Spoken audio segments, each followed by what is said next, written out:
Let's get it Star Wars. Let's get it Star Wars in here. Let's get it Star Wars. Let's get it Star Wars in here. A small rebel force has penetrated the shield and landed on Endor. This is where the fun begins.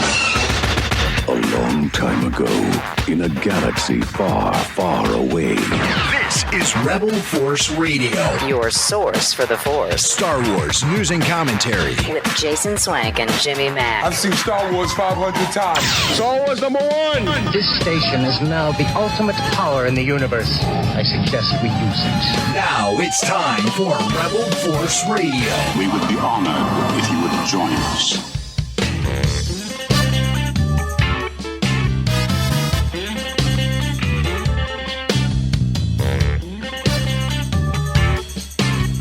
I don't want to be disrespectful, but is it possible that the passing of the Queen might be responsible for me not getting a Mandalorian Season 3 trailer Disney Plus Day? I don't know that when you have Disney Plus Day, and there wasn't really much that happened once the Queen passed away, and I don't mean to be disrespectful, and for all of you in the UK and all of you Anglophiles listening here on the Rebel Force Radio audience, condolences. In all seriousness, lost a tremendous figure in not just history of the British Empire, but in global history. And so, if you're listening and you're grieving the passing of the Queen, we certainly, our hearts are with you here at Rebel Force Radio. But I got to say that, she passed away on Disney Plus Day. I hate to say that, it kind of cheapens it, but she did pass away on Disney Plus Day. And I saw the news coming in. I was following some of the live blogs that were covering announcements, and it was like, okay, WALL-E on Criterion, 4K, Blu-ray, home video, and Thor Love and Thunder now streaming on Disney Plus. And then all of a sudden the Queen passed away and just radio silence.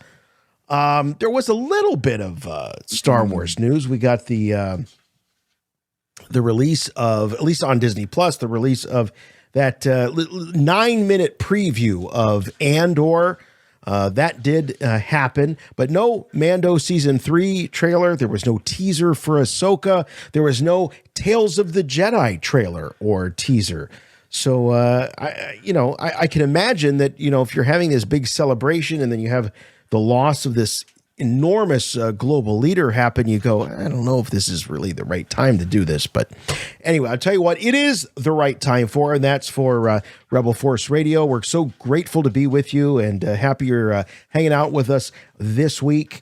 And we got a great show for you. Coming up, we will talk a little bit about Disney Plus Day, what was revealed, if anything, in terms of Star Wars. But the taking center stage this week is John Marcoux, our Jedi Yogi, and he will be detailing the mythological blueprint for Obi-Wan Kenobi. I mean, you might think of him as a supporting character in Luke Skywalker's hero's journey, but what happens when Obi-Wan Kenobi emerges as the central protagonist in his own story? We'll be catching up with the one and only John Marcoux, and he'll be detailing that as only he can here on Rebel Force Radio.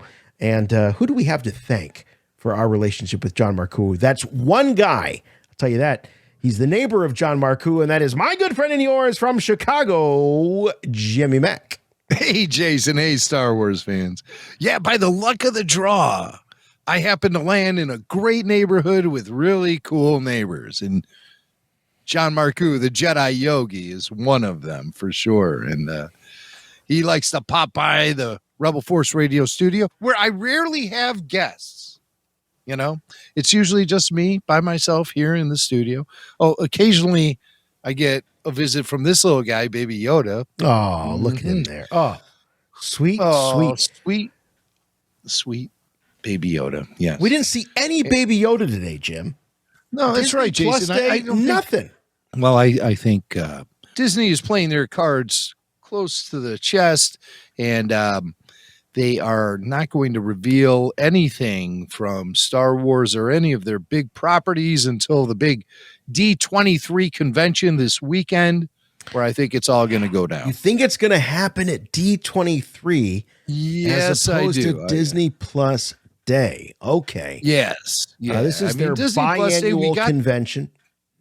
As Star Wars fans, we got a cool little glimpse at Andor, which was essentially the same as the sneak peek we got prior to the IMAX screening.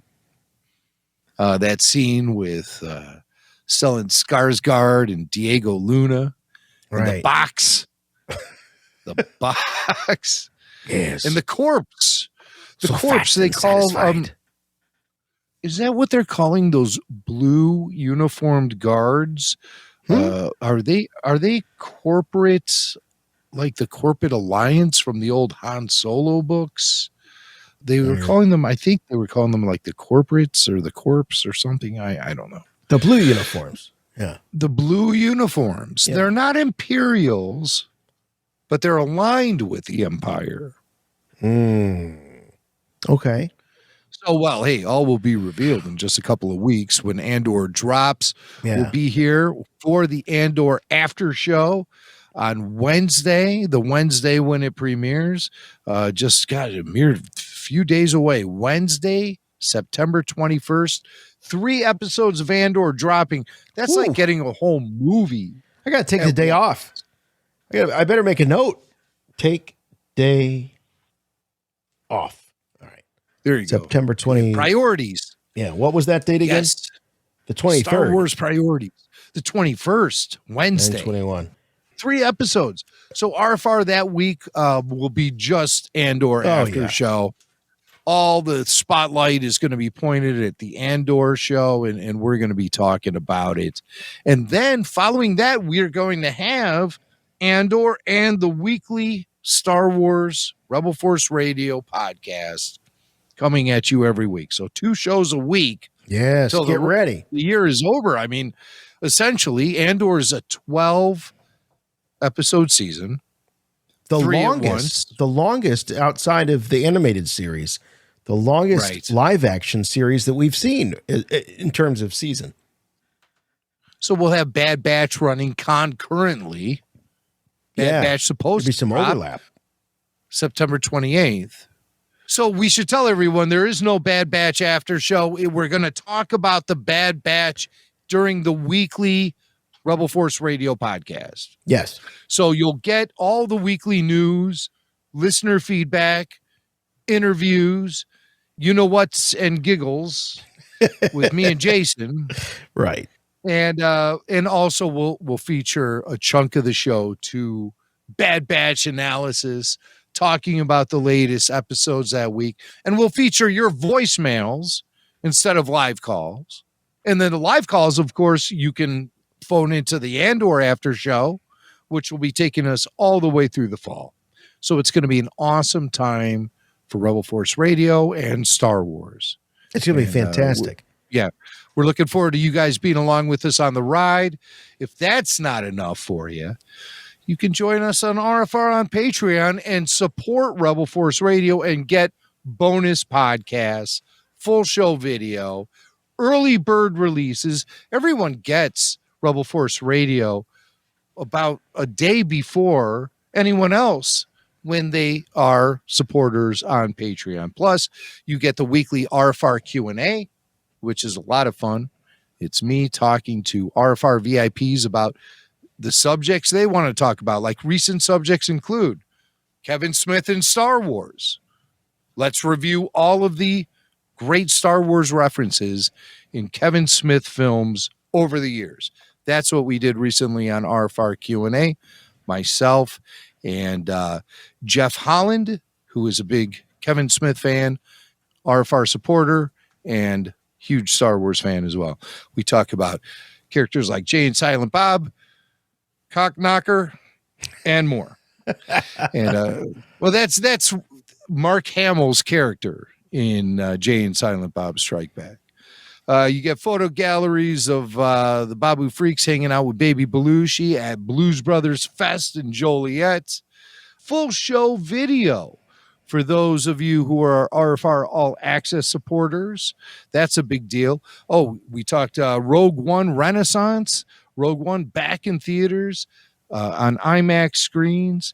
And myself and RFR VIP Garrett Hills discussed the entire experience of having Rogue One back in our faces once again, and a great way to set up Andor coming up in just a few weeks. We have a full show video of Gary Whitta. We have Star Wars Celebration 2 Memories with Eric from Phoenix. And what also makes RFR on Patreon so great is the community, the discussions that go on with each and every post. There are areas where everyone can comment. I see Billy Mack jumping into the fray with some of his Star Wars Celebration 2 memories. I put up some exclusive photos on Patreon. There's a picture of me having a bunch of laughs with the late, great Kenny Baker in Star Wars Celebration 2. And just so much is happening at RFR on Patreon. And we really want everyone who listens to the show to join us there and get bonus podcasts, awesome full show video, collector spotlights, RFR listener collector spotlights, where we show off your collection. Of course, the Babu Freaks are there every month with an exclusive program. And Jason, you were talking about bringing back the RFR Comlink show. Yeah, we need to do a Comlink. All listener feedback. Yeah, so love the Comlink. So that's great. You know, I mean, there's just so much happening. And it's such a great community that have come together and rally for each other. All the RFR VIPs and all the other Patreon support each other. And we have hangouts here in it's Anaheim. It's people that root for Star Wars to win and for Star Wars to be great. You know, I mean, it's fine. It's fair to criticize. It's okay to say this I like, this I don't like. But there is this proclivity to kind of turn Star Wars or into the enemy, and you want it to fail. You want it to prove that you're right. Well, I want Star Wars to win. I want Star Wars to prove me wrong once in a while, and I think there's a lot of life left in this franchise, and the folks on Patreon feel that way too. So if you feel that way, if you think that there's a lot left in the Star Wars franchise, if it's still got a lot left in her, join us over on Patreon. You can find us at rebelforceradio.com and click on that Patreon banner. Do it. You'll join a great community of Star Wars fans. And then again, this weekend, a great community of fans is going to be gathering at the Anaheim Convention Center for D23. And Jason, the big deal will be happening, I believe, on Saturday when day 2 starts with a big panel. Marvel Studios, Lucasfilm, and 20th Century Studios. All showcase. 3. 10 a.m. Pacific. Yeah, all 3. So you'll learn about what's coming up for the Marvel franchise and other 20th century studio. I mean, basically, they throw in the 20th century so they can throw the spotlight on James Cameron's Avatar. Avatar, the sequel to the movie that people go, oh, yeah, that's right. I remember that movie, Avatar, the blue people. Did you ever see Avatar? Not one time. No, never. Still, to this day, I have not seen it. And I don't mean to knock it. I know it's a great movie. It broke all kinds of records. I do not try to take away anything from that movie or James Cameron as a great filmmaker and storyteller. I just haven't seen it yet. So what I think a lot of people forget is that Avatar broke a lot of records because of new 3D technology that came with the Avatar movie and brought in this whole phase of 3D films in the which theaters, seems to have kind of petered out a little bit. I mean, I know that you still see the 3D releases, the latest Spider-Man movie, and some others have been released in 3D, but it's not a thing really much anymore. No. it went through a 5-year window where it was really prevalent. And that was in the wake of the original Avatar. And now Avatar, The Way of the Water is going, or The Way of Water. Mm-hmm. In Chicago, we say The Way of the Water. Yeah, that's how we say it. The Way of the Water. But Avatar, The Way of Water. The Way of James Water. Cameron's long-awaited sequel to Avatar, which was, released in 2008. I mean, holy it's been crap. a long time. It's a been long a long time to wait. since we've rock and rolled with the Na'vi, which were the blue people. And so that's going to come back in December. So that's going to be the big whoop-de-doo on the 20th Century Studios docket. But Lucasfilm's going to be there. And there's going to be Star Wars news. Definitely there'll be stuff about Andor. Okay. Yeah. No doubt about it. There needs to be. In peak marketing for Andor 2 weeks. Less than 2 weeks before. I got to confess, I thought that we were going to see like maybe a good 5-10 minute clip of Andor that would be released with Disney Plus Day. I did think we would get a teaser for Ahsoka.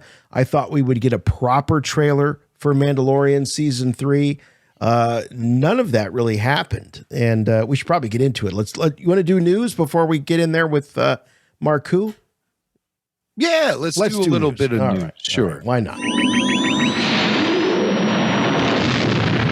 I have good news for you, my lord. That's good news. Come closer, I have good news. All right, so what did we get for Disney Plus Day? We did get the release of the Obi-Wan Kenobi, A Jedi's Return documentary. We'll be talking about that in just a few minutes.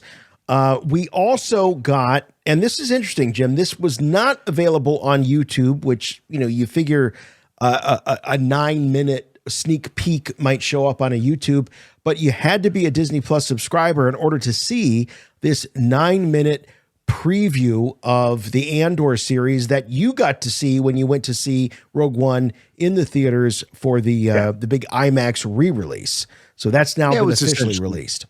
It was essentially the same presentation, except the trailer at the end had some different tweaks to it. Oh, it did? Several different tweaks. Oh, yeah, okay. Yeah.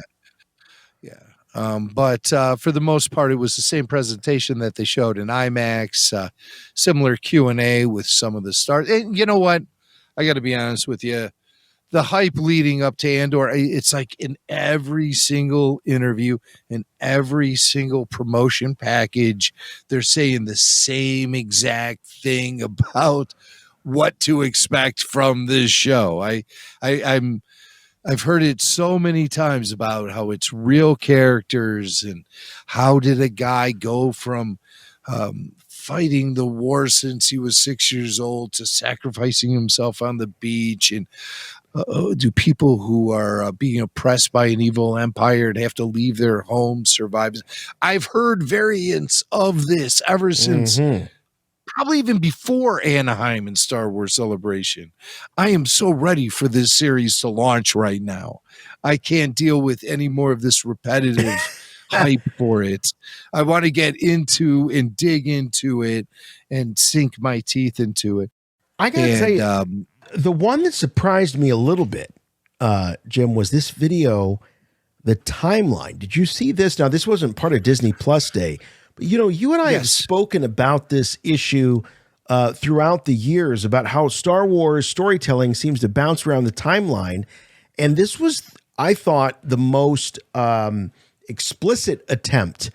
You got Diego Luna himself basically saying to folks, "Hey, here's where this story takes place. The birth of the rebellion. You remember Rogue One, and that it could be challenging for more casual fans to really understand where they are in the timeline of Star Wars storytelling." So I thought it was a good idea to release a video like this. Yeah, really cool, really cool. Put you in the right perspective as you want to look at this as far as the big picture goes. But showrunner Tony Gilroy doesn't really want to be bogged down by so much of that and wants to make this more of a personal story about characters going through the situations as they unfold without any sort of notion that there is a dark side, light side, chosen one. The thing that really compels me, if you want to talk about where this show is going to find its anchor in the Star Wars saga as we know it, the Skywalker saga, whatever you want to call it, the original trilogy, I'll even say, because I'm talking about Mon Mothma, and she's the glue that holds it all together, right? Yeah. I mean, everything else is Rogue One based. You have Saw Gerrera, who's definitely going to be making an appearance within this show. I think this show, it's going to be impossible to make this show unfold without participation from Jimmy Smits, once again, as Bail Organa. And they've kept that under wraps. We've received no hints that Jimmy's going to be in this show. But I mean, how can you not spotlight this era of Star Wars without the great Jimmy Smits as Bail Organa? And there's also other legacy characters that are going to be in play, but the one I'm really the most curious to see is Mon Mothma. I just, everything I've seen from any footage featuring her, I find really compelling because she has to be putting on a two-face.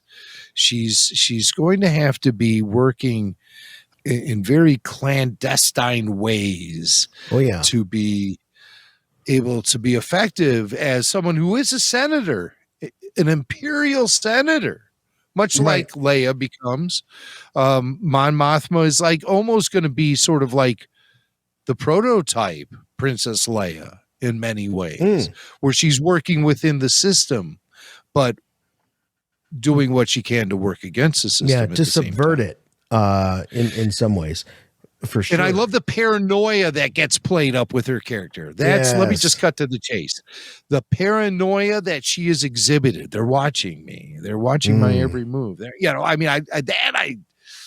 I will just eat that up if it can get played out really effectively in this show, and I think it will. I really do.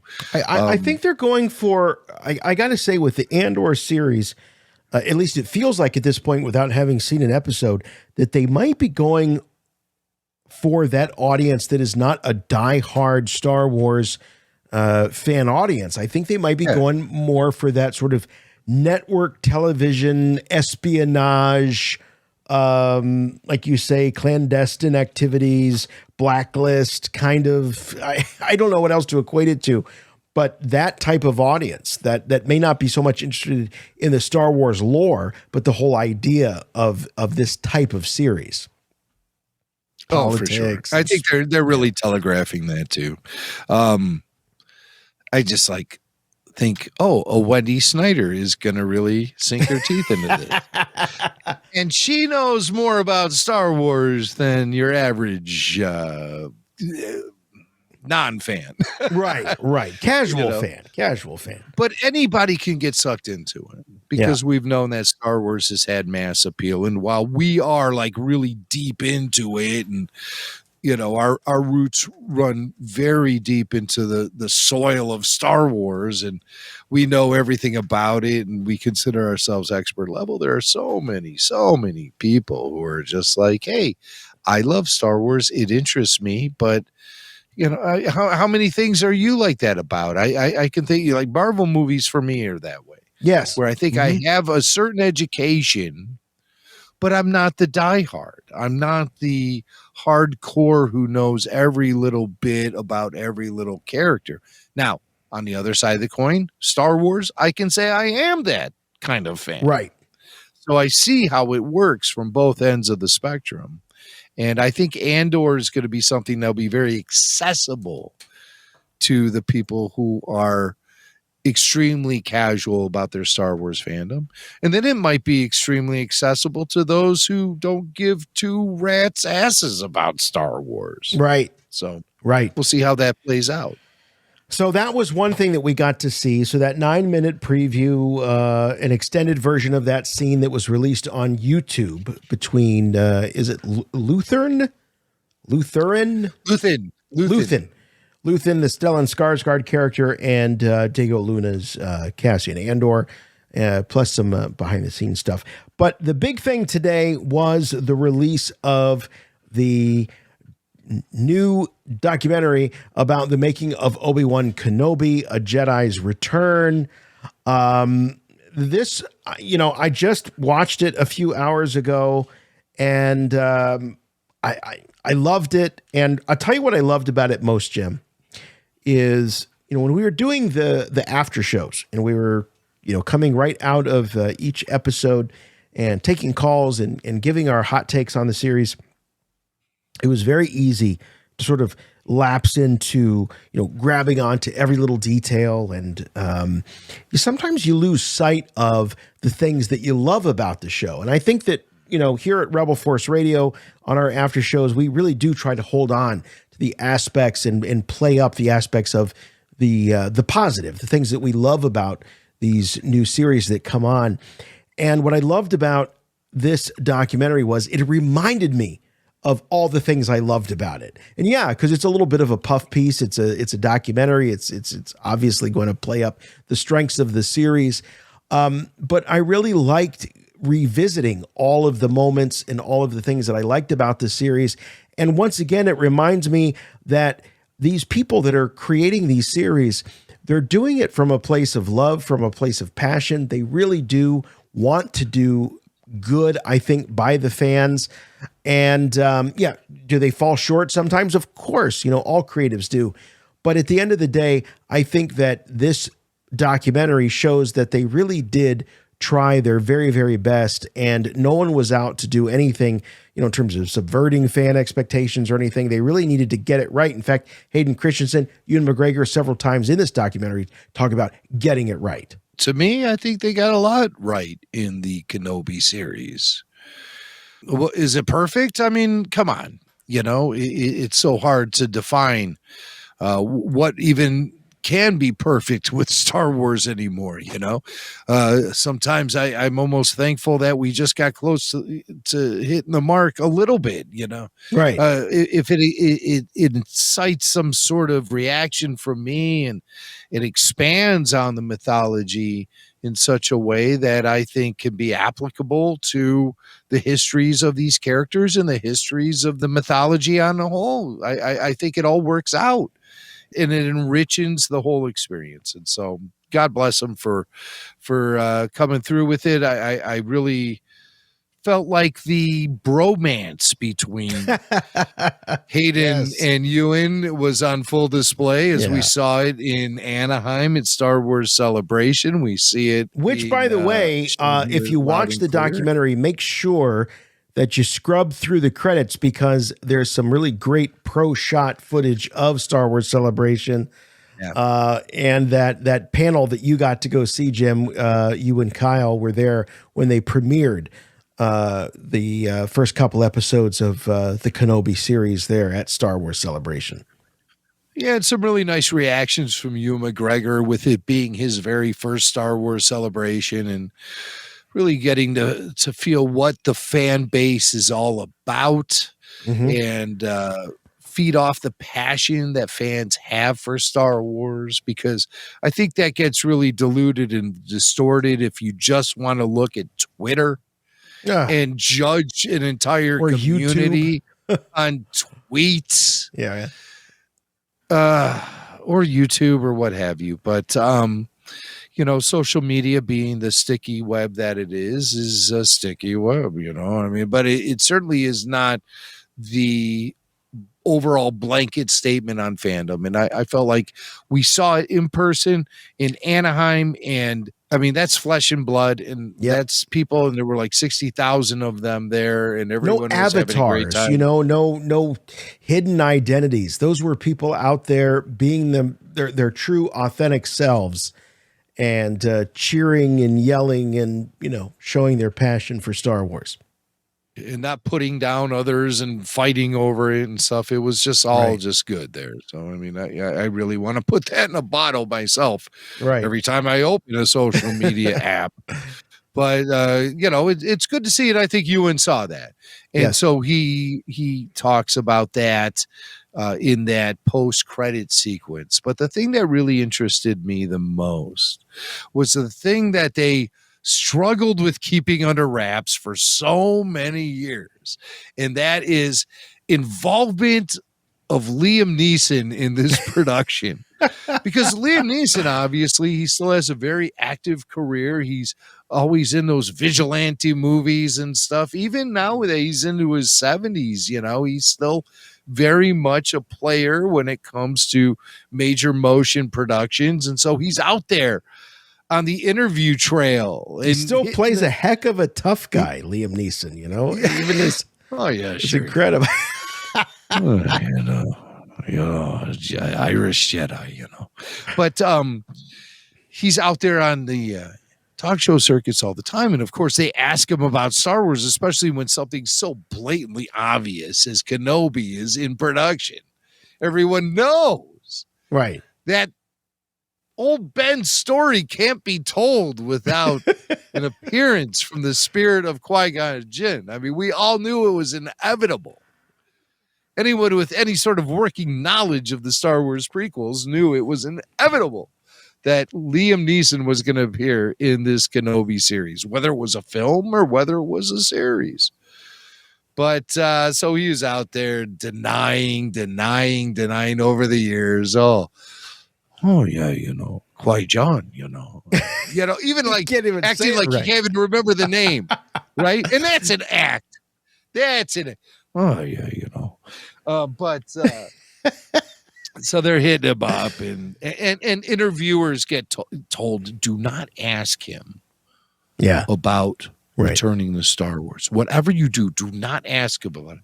So we were told not to ask you about coming back into Star Wars, but if they asked you, would you do it? I mean, that's like an old Jimmy Mack Rebel Force Radio trick that you pull off in interviews with the Clone Wars cast, not with Liam Neeson. Okay. Right. So Clone Wars people. Yeah.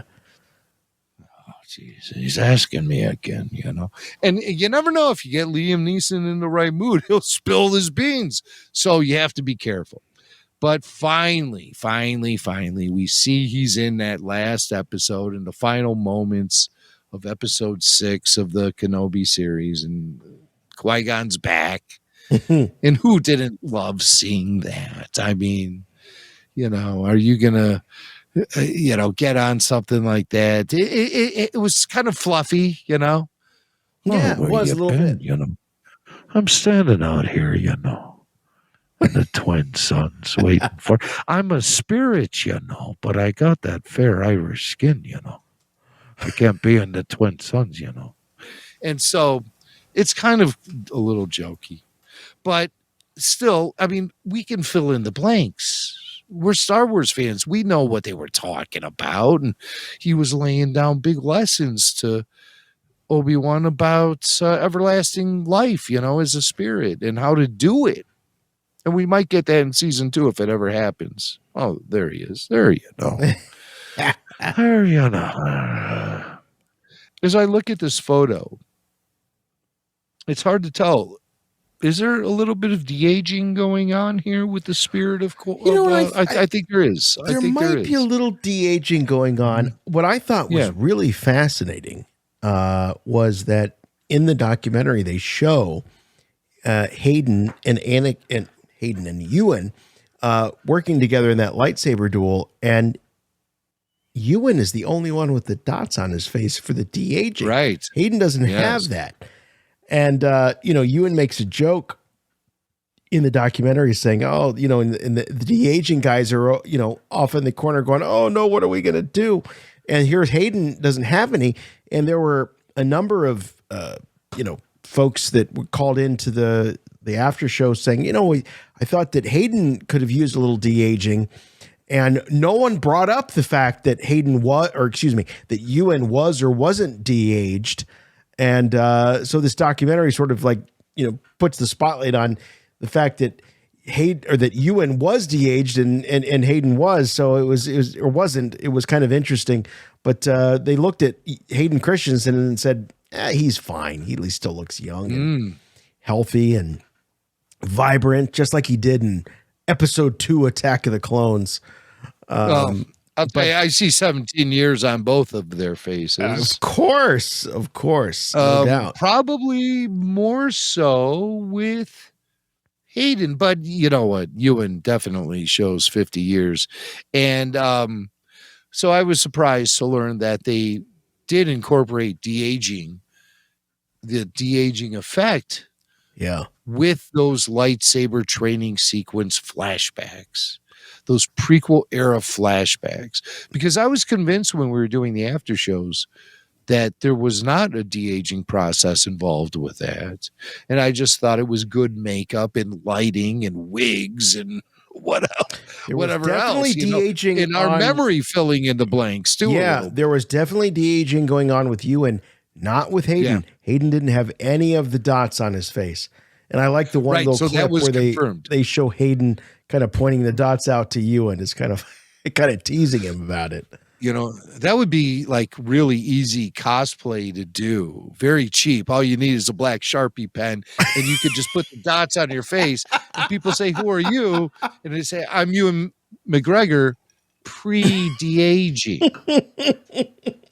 Well, you look nothing like him. Yeah, but the black dots on my face. Come on now. But we're looking at a photo right now. If you're a RFR Patreon supporter in the All Access tier, you're looking at this as well. We're looking at a photo right now of a screen capture of Liam Neeson as Qui-Gon Jinn. You're saying that you think there might be some de-aging going on here.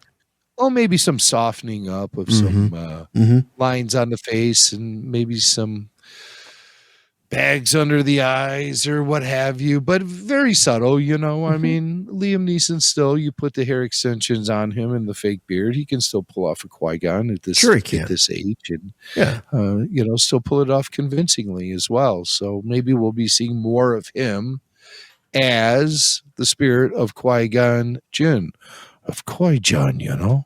Oh, sure. And, oh, yeah, here I am. I'm a blue glowy, you know. So it was just really cool to see him and to hear him talk about it. Like I said, finally, after all of these years of dodging the question on the talk show circuit, we actually get to hear him talk about it. But first, we'll hear from Ewan, and Ewan talks a little bit about what it was like to have that reunion with good old Qui-Gon Jinn. At the end of our series, there's a great growth from this sort of broken, faithless man at the beginning to the end. He's had to accept that this is who he is, and he's got his faith back. And Qui-Gon does finally appear, yeah. It was so amazing to work with Liam again, because, of course, I only worked with Liam in the first film, you know. So amazing to see him again as Qui-Gon, you know. It's just incredible. I got to tell you, well, first of all, I love this documentary. Please watch it. It's great. I think it stands among, you know, some of the great documentaries of the making of Star Wars storytelling.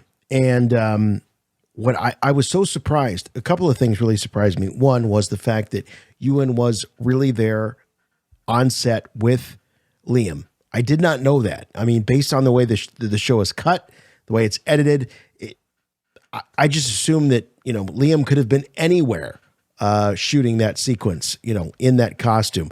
Would he even need to be in the costume? I mean, they could have just done, you know, the CG and just captured his face and put it on the body. But it's great to see absolute proof that he was there with Ewan McGregor when they recorded that sequence. Also in the documentary, it's revealed that Ian McDiarmid was actually wearing the prosthetics and the makeup as Palpatine. We speculated that maybe that was a more of a CG effect that was applied to Ian McDiarmid, but no, he was actually in the full makeup. So check out this documentary. It really is great. But nice to hear Ewan McGregor. You know, Ewan anchors this documentary because not only is he, of course, the leading actor, but he's also one of the lead producers. And to hear him taking such ownership and displaying such excitement and passion for the project is, I thought, one of the real high marks of this documentary.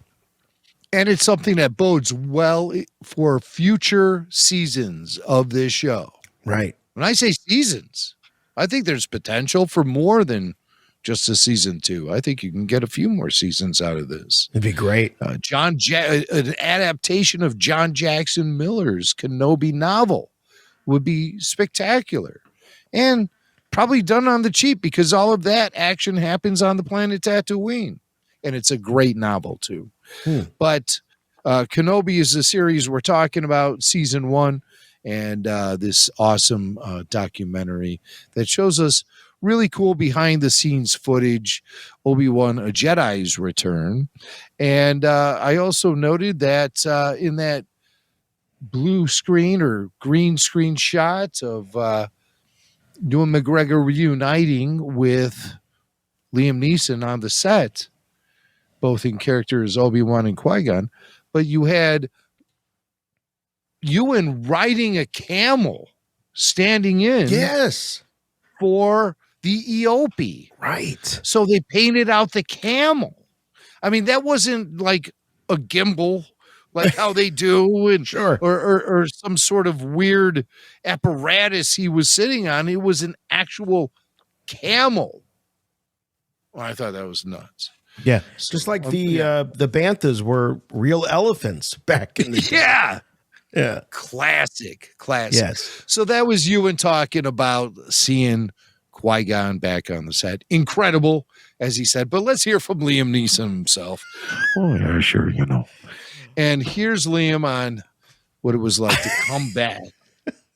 I spoke to Deborah a number of months ago, and she told me that Ewan was going to do this series. And Deborah, just something towards the end, where Obi-Wan has gone through some journey, and he's reaching out for help, and you're not there. That's Qui-Gon Jinn.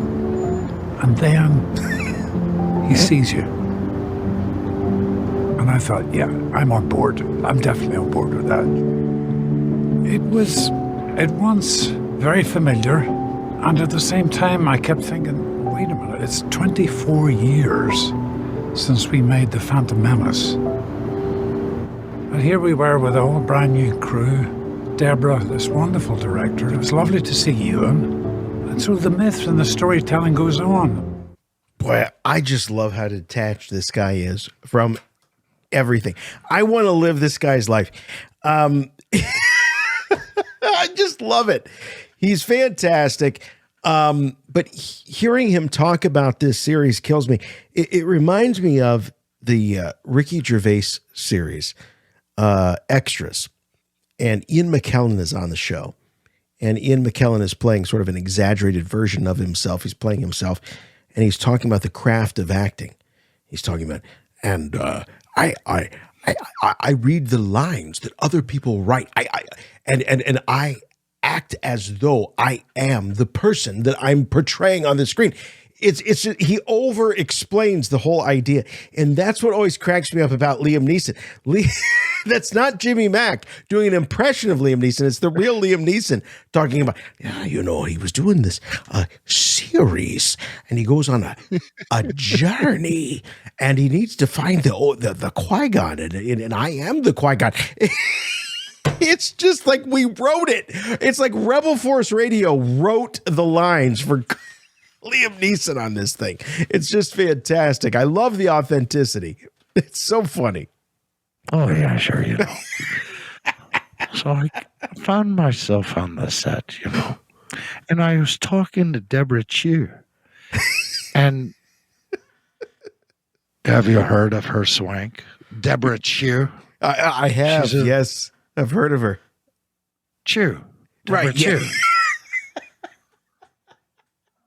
Deborah Chew. I have, sir. I've heard of her. Yes. Chew. And I said, what's the journey for Qui-Gon? And they said, Liam, the money has been deposited into your bank account. And I said, well, thank you very much, Chew. because as you know, without per diem, there ain't no Liam. So I said, sure, yeah, here we go. Yeah. Quite John. And you said Sign it was me up, lovely you know. to reconnect with Ewan McGregor. Lovely. Oh, yeah, you know, he was there too, you know. This Ewan. I wouldn't have done it without him, you know. Because he was doing a series. He was on a journey, as you point out. It was a series. Swank. It was a series. Directed by Deborah Chow.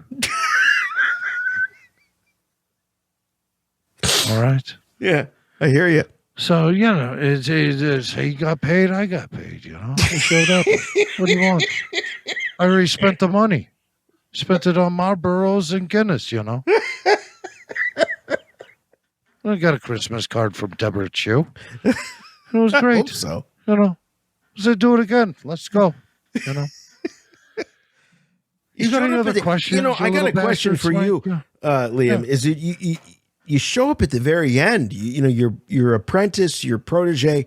He's going through all these trials. He's facing against his apprentice, Darth Vader, Anakin Skywalker, and you show up at the very end. You're not there to help him. He calls out to you multiple times throughout the series, throughout the season, and you're not there. And you show up at the end.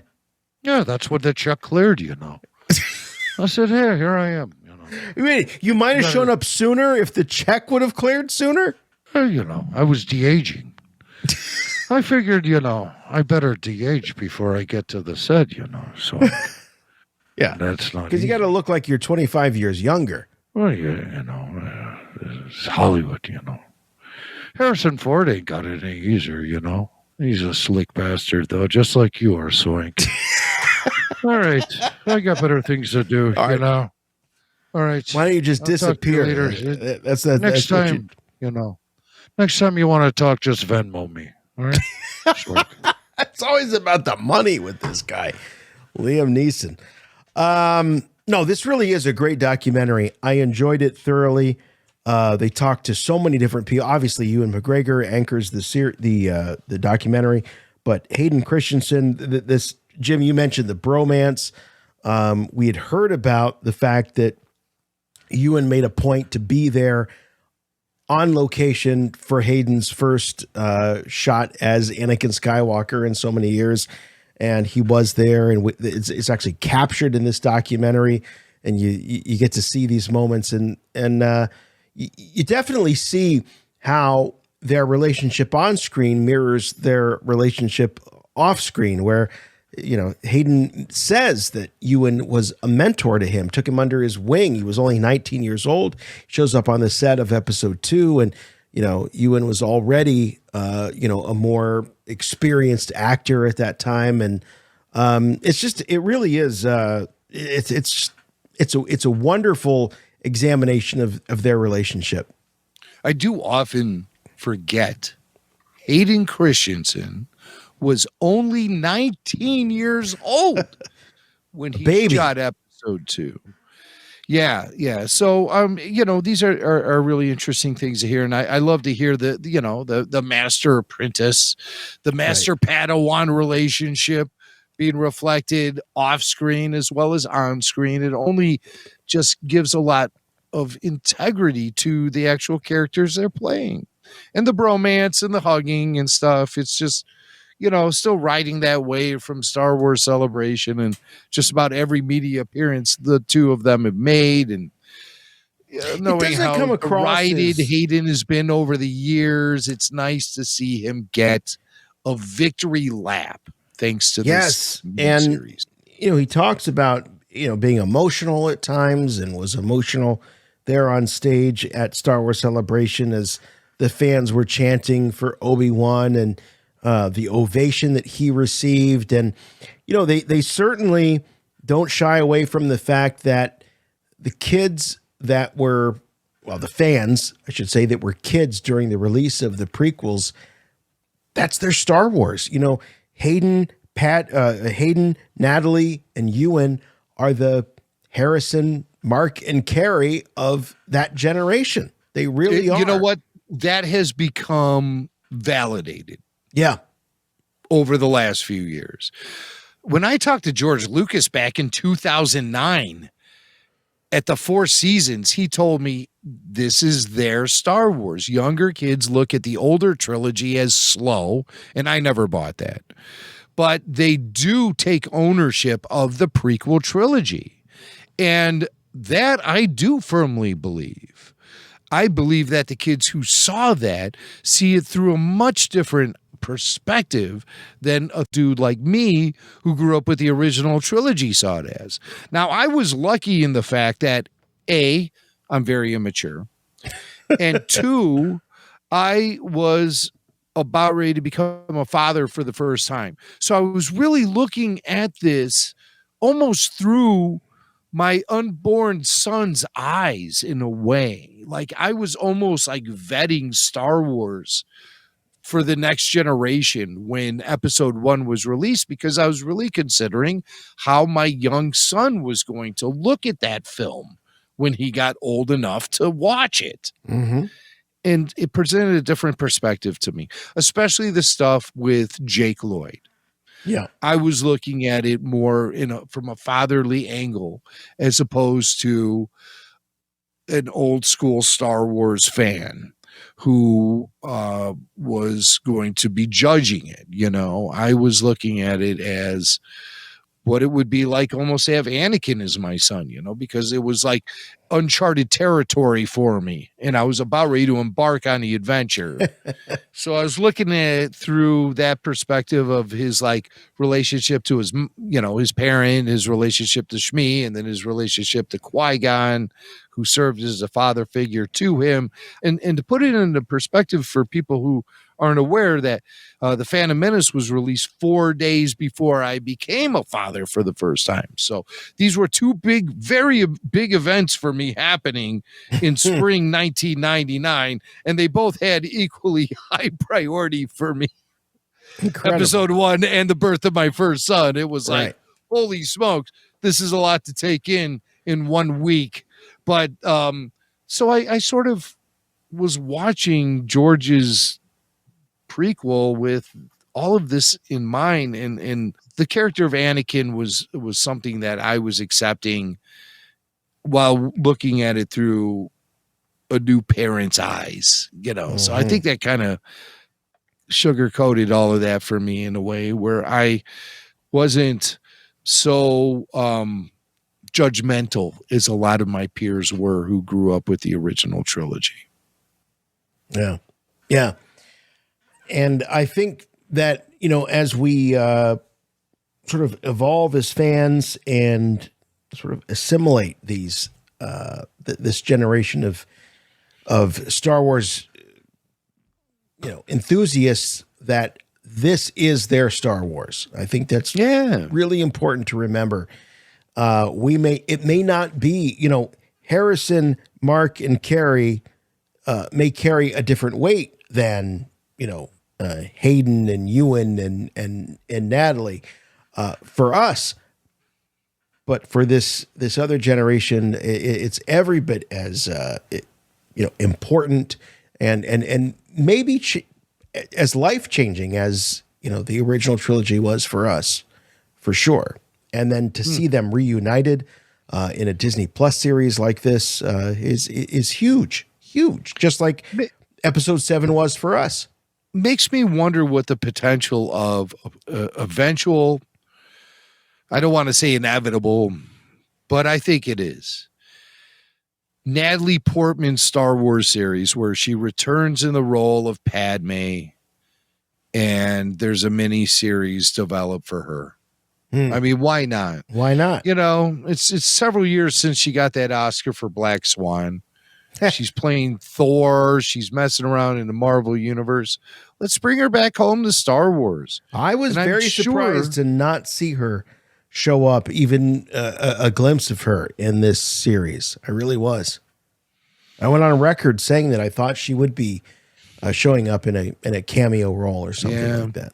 Yeah, I think she'll come back if it's like a Padme series, and I think it will happen. I think I really do. I think it'll happen.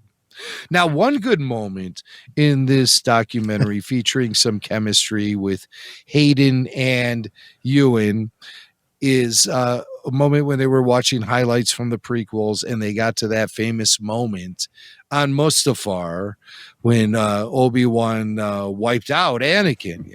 Anakin made the foolish move of trying to attempt an aggressive maneuver against Obi-Wan while he had the high ground. And I don't ever recall hearing Ewan McGregor make any comments about the high ground line. Maybe he has in an interview along the way, but this one was right in our faces. And so I meant to snag it. Yeah. I'm so glad you grabbed this one because this was one of my favorite. This was one of my favorite moments in the doc. I mean, you warned me. You had the high ground. If I had $1 for every time someone's told me I had the high ground. I love it. See, that's a real moment right there. Yeah. With Ewan McGregor. He's been hearing that since 2005. He's out there riding around on his Harley and, rubbing elbows with people in multiple continents. And somebody always has to say to him on probably a daily basis about having the high ground. Well, it's just lovely to see that the prequel trilogy is memed to the cast of that, of those films as the original trilogy was memed, before meme was really a thing, to the cast of the original trilogy. And I just think it's hilarious that, we as Star Wars fans, these things become really commonplace and funny to us. But then you're like, oh wow, they're aware. The actual actors are aware of some of the things. Well, they have to live it. They have to live it. And well, I tell you, Deborah Hayden Chow. says, Hayden does say, that he can't even really go out without at least somebody saying something to him about what Star Wars has meant to them. Yeah. And Ewan can't go out without somebody saying, I got the high ground. I love it. It's fantastic. Deborah Chow.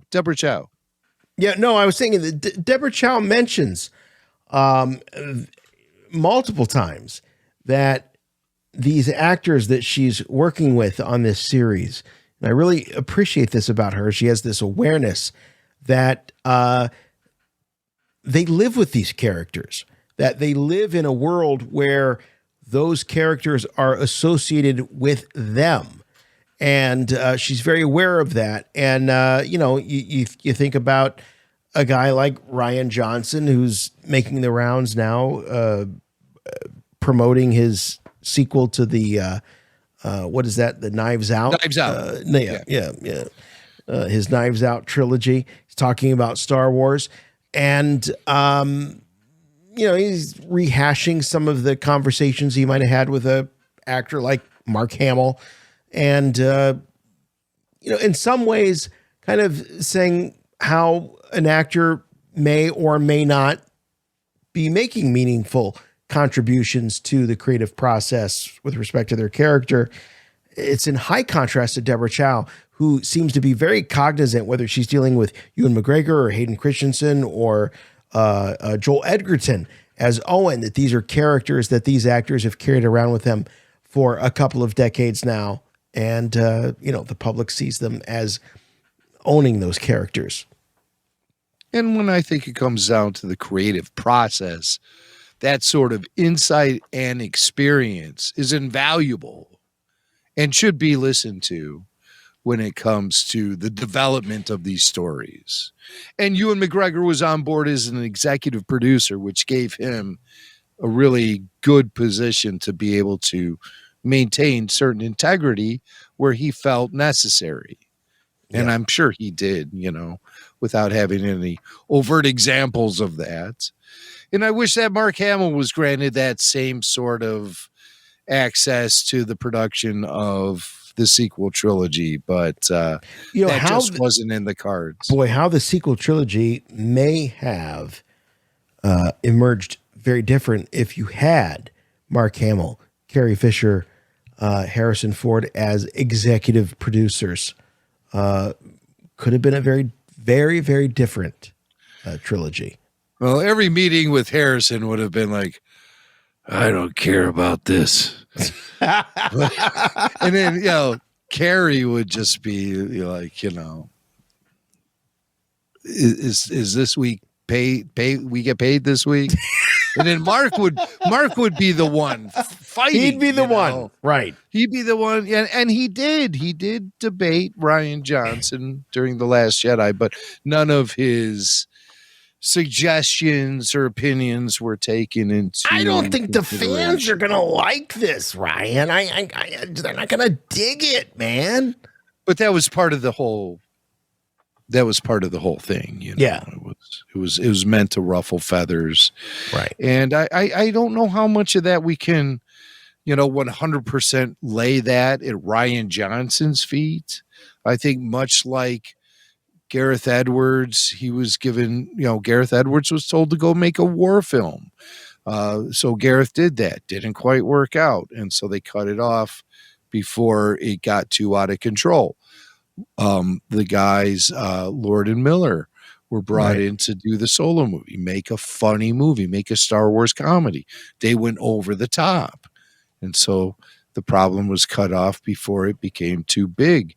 And somehow with The Last Jedi, Ryan was given the directive, hey, shake up Star Wars, Shake it up. Blow out the old fan base, shake it up, and mold Star Wars into something for the 2000s or something crazy like that.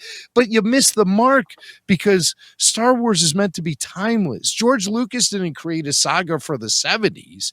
He created a saga that was steeped in the history of storytelling going back throughout centuries. Right. He was looking for a timeless thing that can just keep the integrity of storytelling and propel it into the future, not create the future, but build the foundation for it. And that's what Star Wars, I think, should always do, is maintain that sort of integrity. Agreed. All right. As we said at the top of the program, we got him here. John Marcoux, Rebel Force Radio's own Jedi Yogi, and is, as always, here to bless us with his mythological blueprints. We've looked at so many different Star Wars films and series, but you're here to talk about Kenobi. And John, I think what makes this one for me so cool and exciting is that the Obi-Wan Kenobi character is so integral to the original, the OG hero's journey of Luke Skywalker. He's the wizened wizard, which is so intrinsic into the hero's journey. But we've never really had that opportunity to look at that hero's journey. And here we are. And so how does that, if at all, does that play into your analysis where you have to kind of look at this character apart from what, we've all grown up with, him playing such a huge role in that initial hero's journey that George Lucas gave us, 40 some years ago? Well, in the original, he was a supporting player. Luke is the protagonist, if you will, but the side role he plays is the role of the mystagogue, the wizened old. And sometimes in movies, they don't have to necessarily be old, but the trend is, he's the Gandalf type. Right. And not only does he empower the young adventurer with tools, physical tools by which the young adventurer goes out, but also gives them the psychic stuff too. It's that real samurai, both the sword and the sharp mind with which to wield it.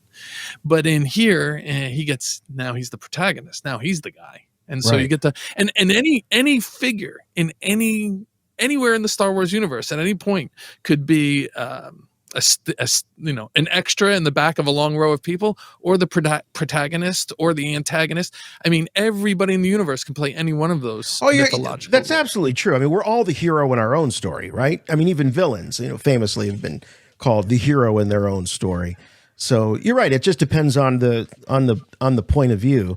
But it's just so interesting to have such an iconic supporting player, as you describe him, sort of emerge then as their own, central figure. And, in watching the Obi-Wan Kenobi, the making of the series that Disney Plus released today, that clearly was a big part of the creative team going into this, which was they needed to create this middle chapter, this bridge between the Kenobi at the end of Revenge of the Sith and the Ben Kenobi that we meet in A New Hope. And as somebody who really understands, all these phases of a hero's journey, how well do you think they did? And I'll add another level of complexity to it. As Deborah Chow said in that show that came out today, she had to tell the story too.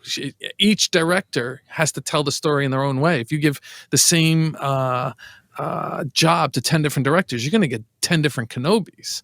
So I think she did a magnificent job. And I think the primary mythology involving Kenobi from part 1 to part 6, and I'm still getting adjusted because I'm used to calling them episodes, but you can't call them episodes because Star Wars uses episodes for other things. But from part 1 to part 6, if it smears right, it's like good cream cheese across a bagel. It's like a full rainbow. And that mythology about Obi-Wan is not only fantastic for him inside the two mythos that have already been constellated, if you will, but it's also magnificent for the audience because his mythology is our mythology. It's one of the most well-timed mythologies imaginable.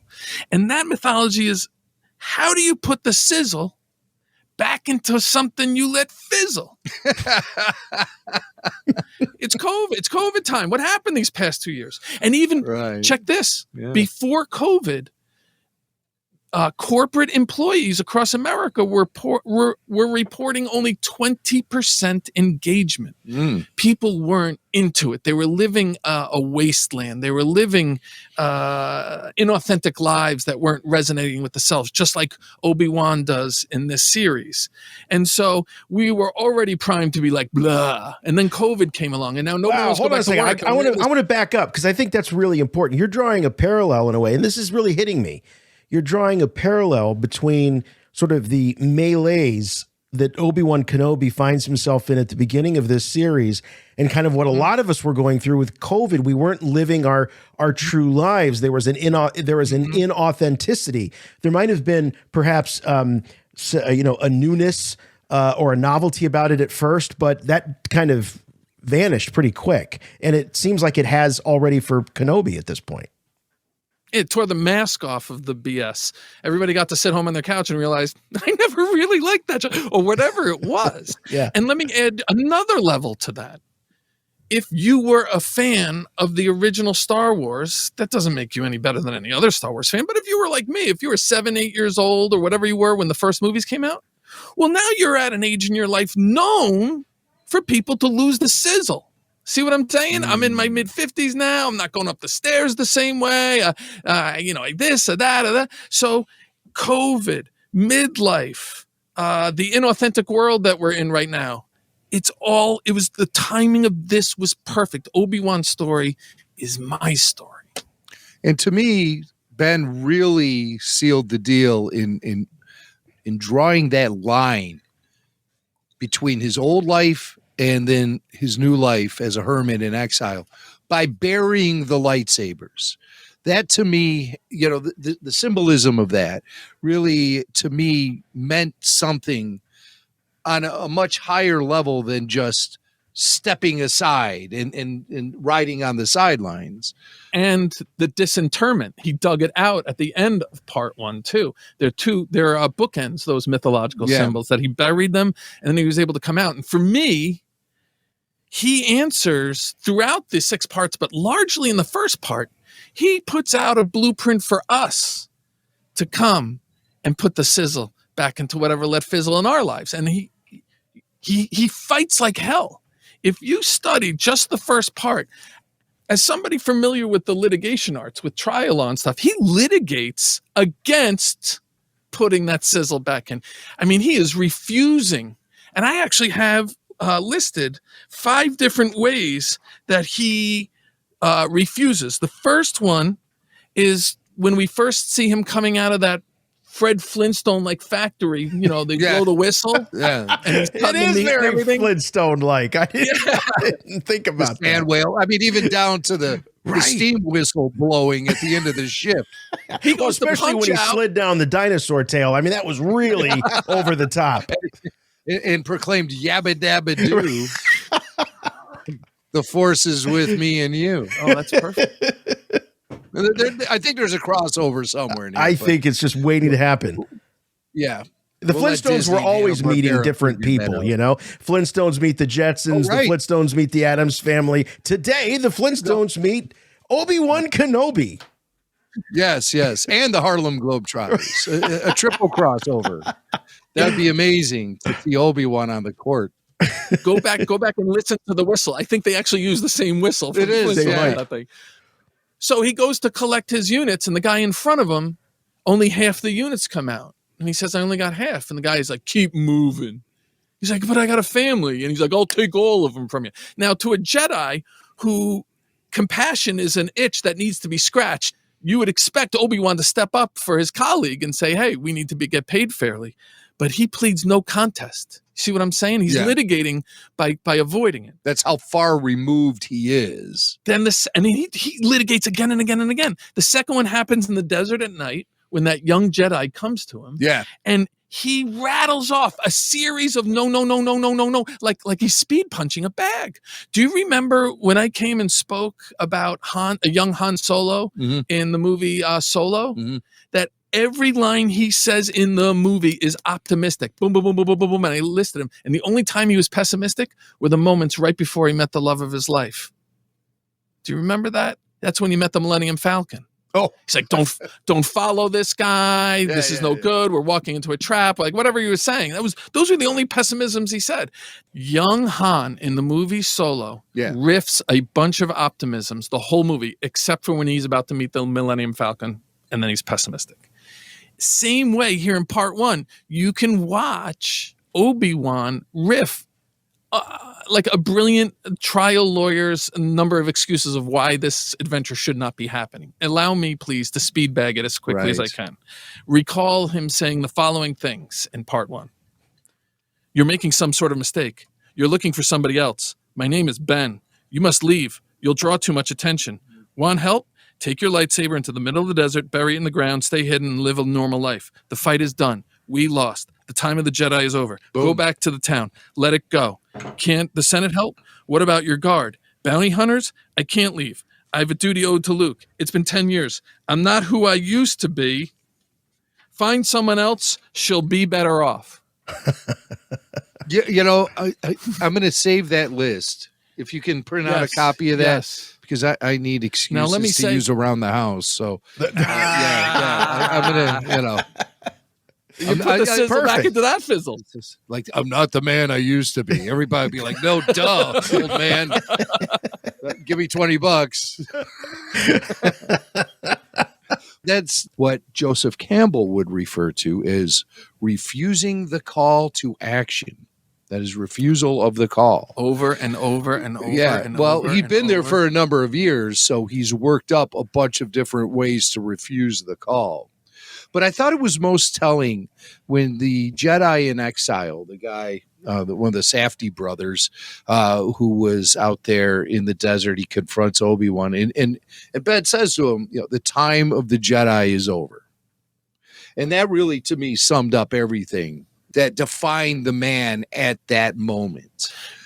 He was someone who had nowhere to fit into. He had nothing to do with everything his life had led up to. So he was just kind of this empty shell of a person, The modern psychologists refer to this notion that at any point in life or day, you can stop and ask yourself, what is the word in my heart? And there's 2 possibilities, yes or no. But you can sense whatever you're dealing with at any point, at any moment, at any day. Am I saying yes to the universe in this, or am I saying no? And Obi-Wan's a solid no for almost the entire part one. No. Everything in his heart is no. Even in the looks in his face and his body language, the way he goes to work each day and cuts that little fillet for his dinosaur guy, his camel ride, and it reminds me of those early 80s Dunkin' Donuts commercials where the guy said, "Time to make the donuts." Have you guys talked about this? Yes. Well, no, we didn't. If you were alive then? You get I was absolutely live, but you get the sense of the monotony. Yes. That Perfect. he's So feeling. well played. Yeah. I will contrast this with Luke Skywalker when he spends 95% of the movie saying no. Here in this, it's the first act. It's the first part. And that is what I'm glad you brought that up, because that was at the top of my mind in when I was watching the Jedi Journey or the Return of a Jedi, whatever can't remember the name of that, whatever that Disney Plus special was today. But I was thinking about that, and because you cannot watch a Jedi's Return, you cannot watch this series having come out of The Last Jedi and not draw the parallels. And I knew a lot of the criticism thrown at those that weren't big fan of The Last Jedi is like, well, Luke should evolve. Luke he shouldn't be one note, one beat the whole time. And it's like, no, the problem is that he spent the whole movie that way. That's the problem. And that we didn't really get to see his coming out of the doldrums or the depression or whatever. With Kenobi, the series, I feel like we have a front row seat of his emergence from, that depression, that loss of faith.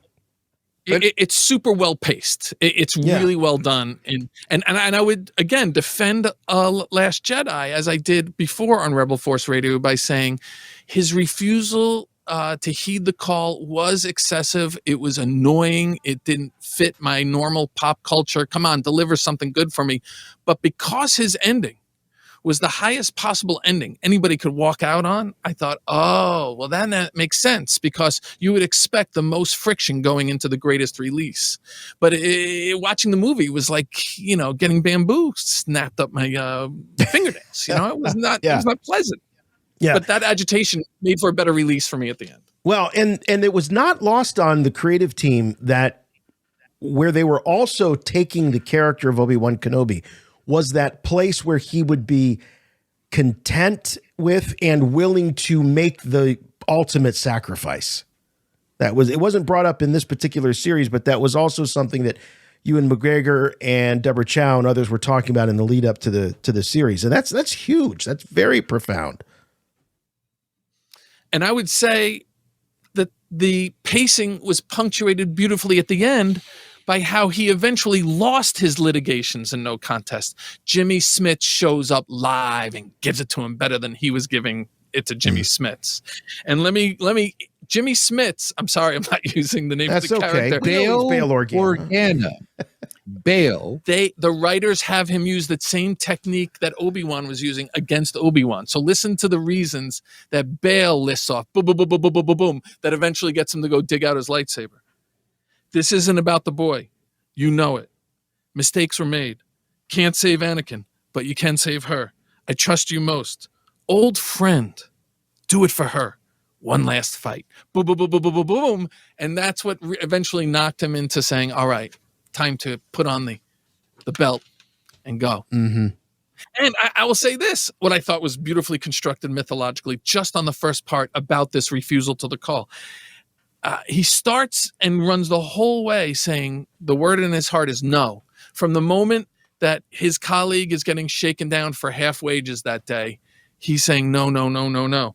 And at the very last, when he's stepping up to the spaceport and he stands at the threshold to adventure, this is the end of the first act, the beginning of the second act. Right on. She says, well, you coming or what? That's right. And he says yes with his action. He steps forward. The hero always has to make that move into the second act. And that's where it happens here. Beautifully done. Yeah, I did love that moment. The threshold moment, as you call it. Again, ticking off yet another one of the boxes of Joseph Campbell's road to hero-dom. There's a better name for it than that. The path to glory. The Joseph Campbell's hero's journey, ladies and gentlemen. Now let me say, there is a little more blueprint that you need to know about why that was all so good. Yes, lay it on us. The technical term for what he was dealing with is desuetude. It's a fancy word. It sounds like disuse, but they actually have different Latin cognates. Desuetude is like you go into grandpa's garage and you pull the blanket off and there's that dope car that hasn't been turned over in 35 years. Desuetude. Desuetude means you don't just turn it over. You got to replace the gas. You got to run the fluids. You got to change the oil, maybe do some spark plug. You know what I mean? You gotta fire it back up. Right, desuetude. You know what? Here in the Rebel Force Radio family, there's a bit of desuetude because Jason Swank abandoned his career as a lounge lizard, singing all of the golden oldies. He doesn't even pick up a mic anymore. A few years ago, he gave Michael Mack all of his music gear. And now Jason is singing the Sinatra like I think he should. That's desuetude, dude. No, I like to think that I'm on my second hero's journey, my second or third one at this point. At least. And of course, more desuetude is my MMA career, which I totally abandoned to become a podcaster, and I should have been one of the all-time greats, Connor McInerney, they would have called me. Well, you were afraid. You were so overpowered. Something bad might have happened if you'd have stayed in the ring. I was so overpowering, is what you meant to say. Yeah, no, I didn't want to hurt him. Yeah, that's what I meant to say. Yeah, that's why I had to step away. Because with great power comes great responsibility. Right. It just wasn't fair for you to be hanging with those guys. All right, back to the real hero's journey here. Would you guys say that Obi-Wan was monk-like, monastic? Yes, of course. Okay. Of course. And would you I say all the Jedi were? And that's what being a Jedi is about. Back in those days, those Star Wars days, would you say that's more like the Middle Ages? They were kind of harsh. They're on the desert, the way they gather water and stuff. I mean, they have technology, but they're living in Kenobi. But those Jedi in the Jedi Temple, they lived a pretty posh life. They did. They abandoned things like what about personal Kenobi? Possessions but Kenobi has what he needs to get by, but as you could see in his cave, he had very few possessions. Yeah, he's living a monastic harsh absolutely life. Well, check this out. What he went through, and especially in this first part, is a known phenomenon from the Middle Ages among monks. So I thought that was interesting because there are stories told about it. And it's called the monk's disease. And they had a word for it, acedia. I hear that's like a big thing right now. Everybody's getting the monk's disease. I think they not are. that. No, he's talking about. I think now they call it not monkey. He's talking monk okay, all right. No, they call it the monk's disease. Oh, the monk's disease. Okay. They had a vow of poverty, chastity, obedience, dull labor, and their days were prison-like. They were very rough, like Kenobi's were in this series, and they thought back then in the Middle Ages that your soul and your spirit had a certain wetness. It was like moist, and it was drying up. There's like a desiccation of life. And Joseph Campbell even uses that phrase. When there's a refusal to the call, there's a feeling like life is drying up. And that's what's happening here to Kenobi. The refusal of the call is having these effects. And after 10 years, those effects get to the point like Grandpa's, old 56 Chevy that nobody's turned over since the 90s. The modern term, the Middle Ages, they called it acedia, but now they call it ennui. And every time I see the word, I think ennui. I've heard that. But it's ennui. It's demoralization. You're just like weary. You're not engaged with your work. You're not enthused. There's no confidence. Your morale is low. And here's what psychologists call it: clogged flow of energy. And so when you look at the definition of the force and how it flows and permeates everything in the world, Obi-Wan is a river that's been blocked up. He's clogged up. He's backed up like bowels on a spiritual level here. So he needs a force enema, is what you're saying. Yes. Yes. Yes. Okay. Well, you And know, is that what little Leia is? Is little Leia his Force enema? Well, without getting too gross, she certainly is a big part of his warming and humanizing. Yes. Okay. That's a good one. I like that. Force enema. You know, and of course, you know, to make the enema happen, you have to have the moisture evaporators working to provide the. I'm thinking about it a little bit too literally. I think you are. I think it's a little too on the nose. Let's This is go back to we got the Jedi Yogi. This is metaphorical that we're talking about. yes. This is I'm so in mythological. universe. Yeah, I'm so in universe. All the time. Metaphorical and metaphysical. right, and metaphysical. Okay, so he throws up every excuse in the world. Bail Organa shows up. He kind of throws, almost gives him an answer for every one of those excuses. He takes the call, but there's a lot of rust on the gate. Yeah, sure. And that doesn't get oiled until like almost the last scene, but he's powering up. Yes. You know, like in a video game, it's also beautifully paced how he gets his confidence back. At first, people are still telling him, like, Flea gets it from him. He's like, you're not a Jedi, you're just a man, you know? And Leia's like, you're not a Jedi, you look old and beat up. Like, he stopped telling himself that now, but now the world is telling him that, and he has to keep fighting through that. And then they start changing, and then he powers up, and so beautifully paced, right up. Yeah, I mean, Leia's always asking him, like, prove it, make me float, do this, do that, prove to me, that you're a Jedi. She's kind of like the coach that's telling Rocky, who after he lost the fight, like, come on, do more sit-ups. You know what I mean? Like, she's actually coaxing, evoking his hero out of him. By pairing with her, he's able to pull that stuff back out and whisk away the desuetude. Nice. So two key individuals in helping Ben Kenobi refine his Obi-Wan mojo are both Organas, Bail and Leia. True. And I think throughout this as we were sort of assessing these episodes as they dropped every week on the after show, I don't think we gave Bail Organa enough credit for really getting Ben Kenobi back on the track to becoming the man he was, you know. For all of the excuses he gave Bail was able to in turn provide enough motivation as a very desperate, parent, a father whose child has been abducted.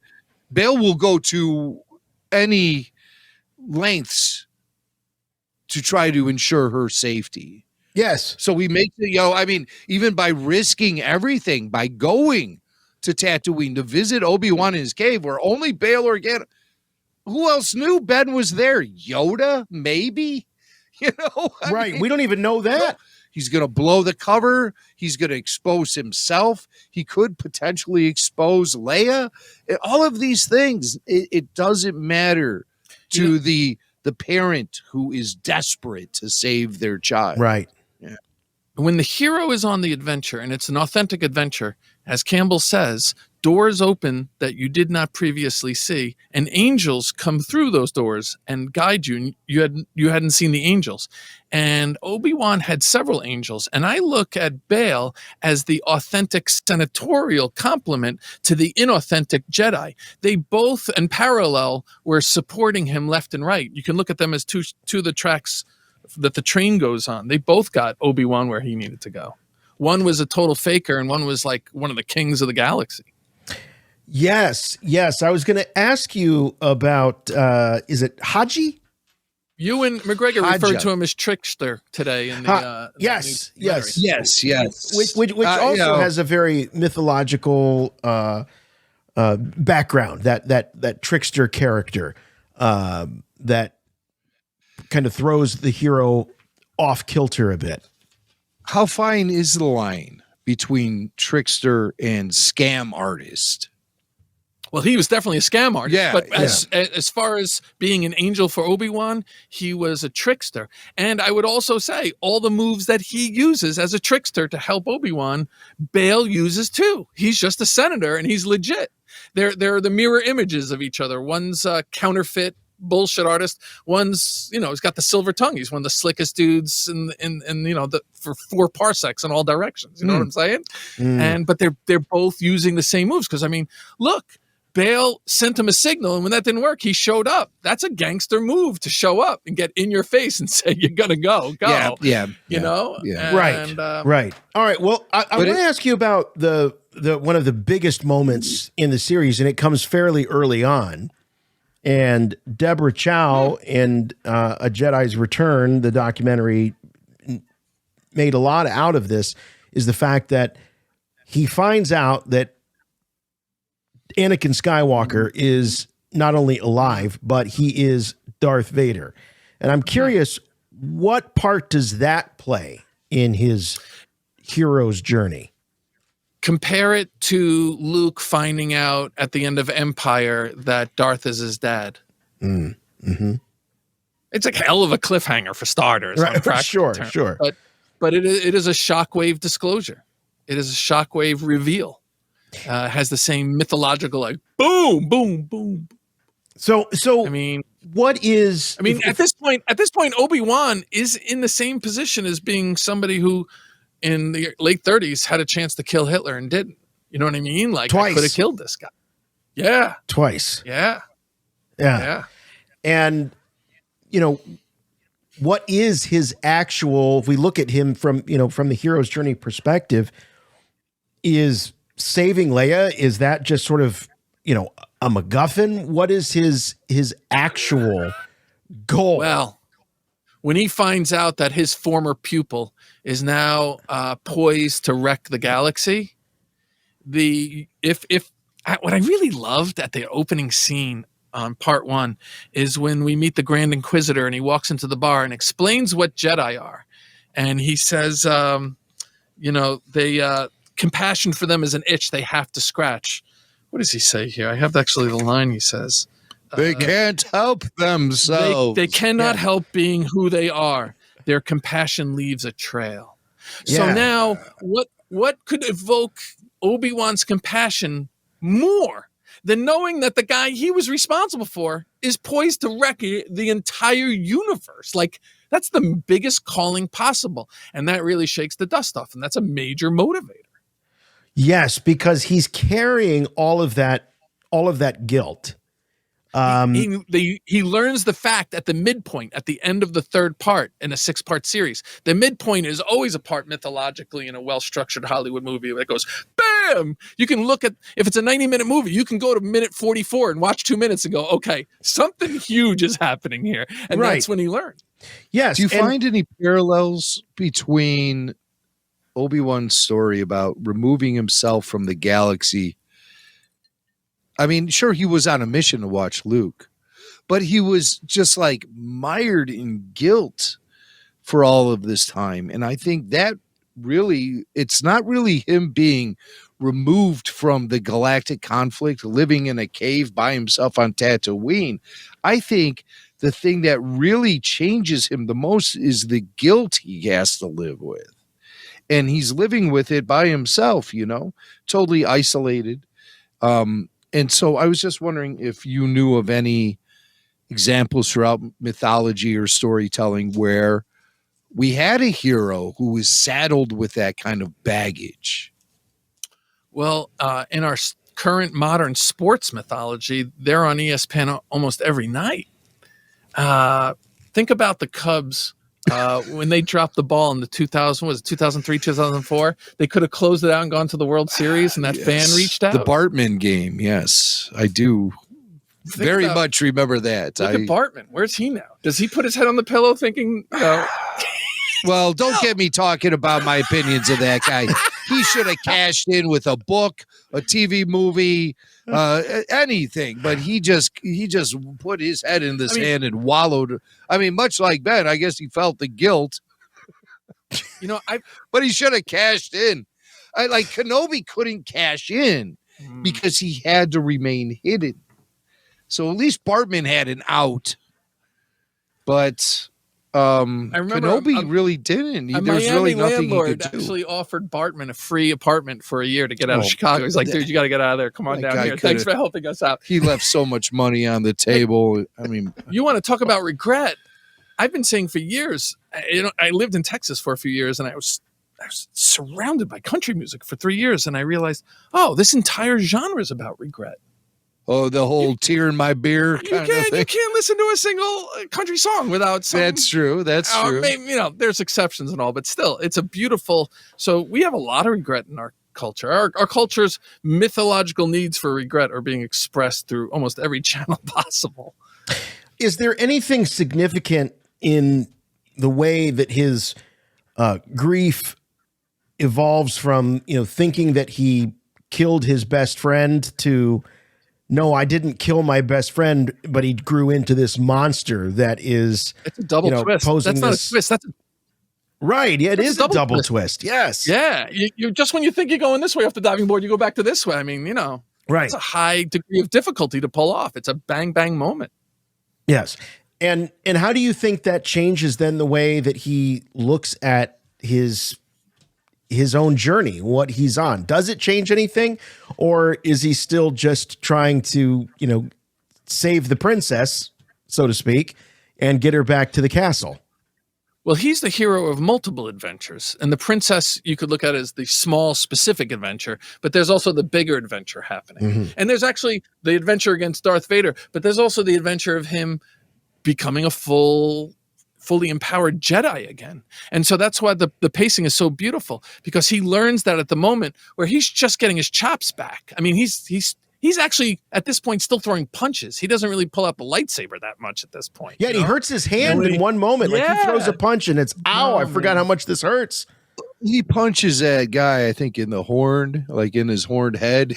I think that's what that was he an Iridonian, and he's got the horn head like Darth Maul. Right, Darth Maul. Yeah, I think yeah. Ben punches him, and I think he gets him on the horn. And he gets raked over the fire and everything. So, but as you look at, instead of saying, let's go inside his mind and say, what did this do for him? Look at what happened after he learns the fact. That you watch the second half of the season, and that's when he starts to go boom, boom, boom, boom, boom. And he has the power he needs to meet the moment as each moment happens.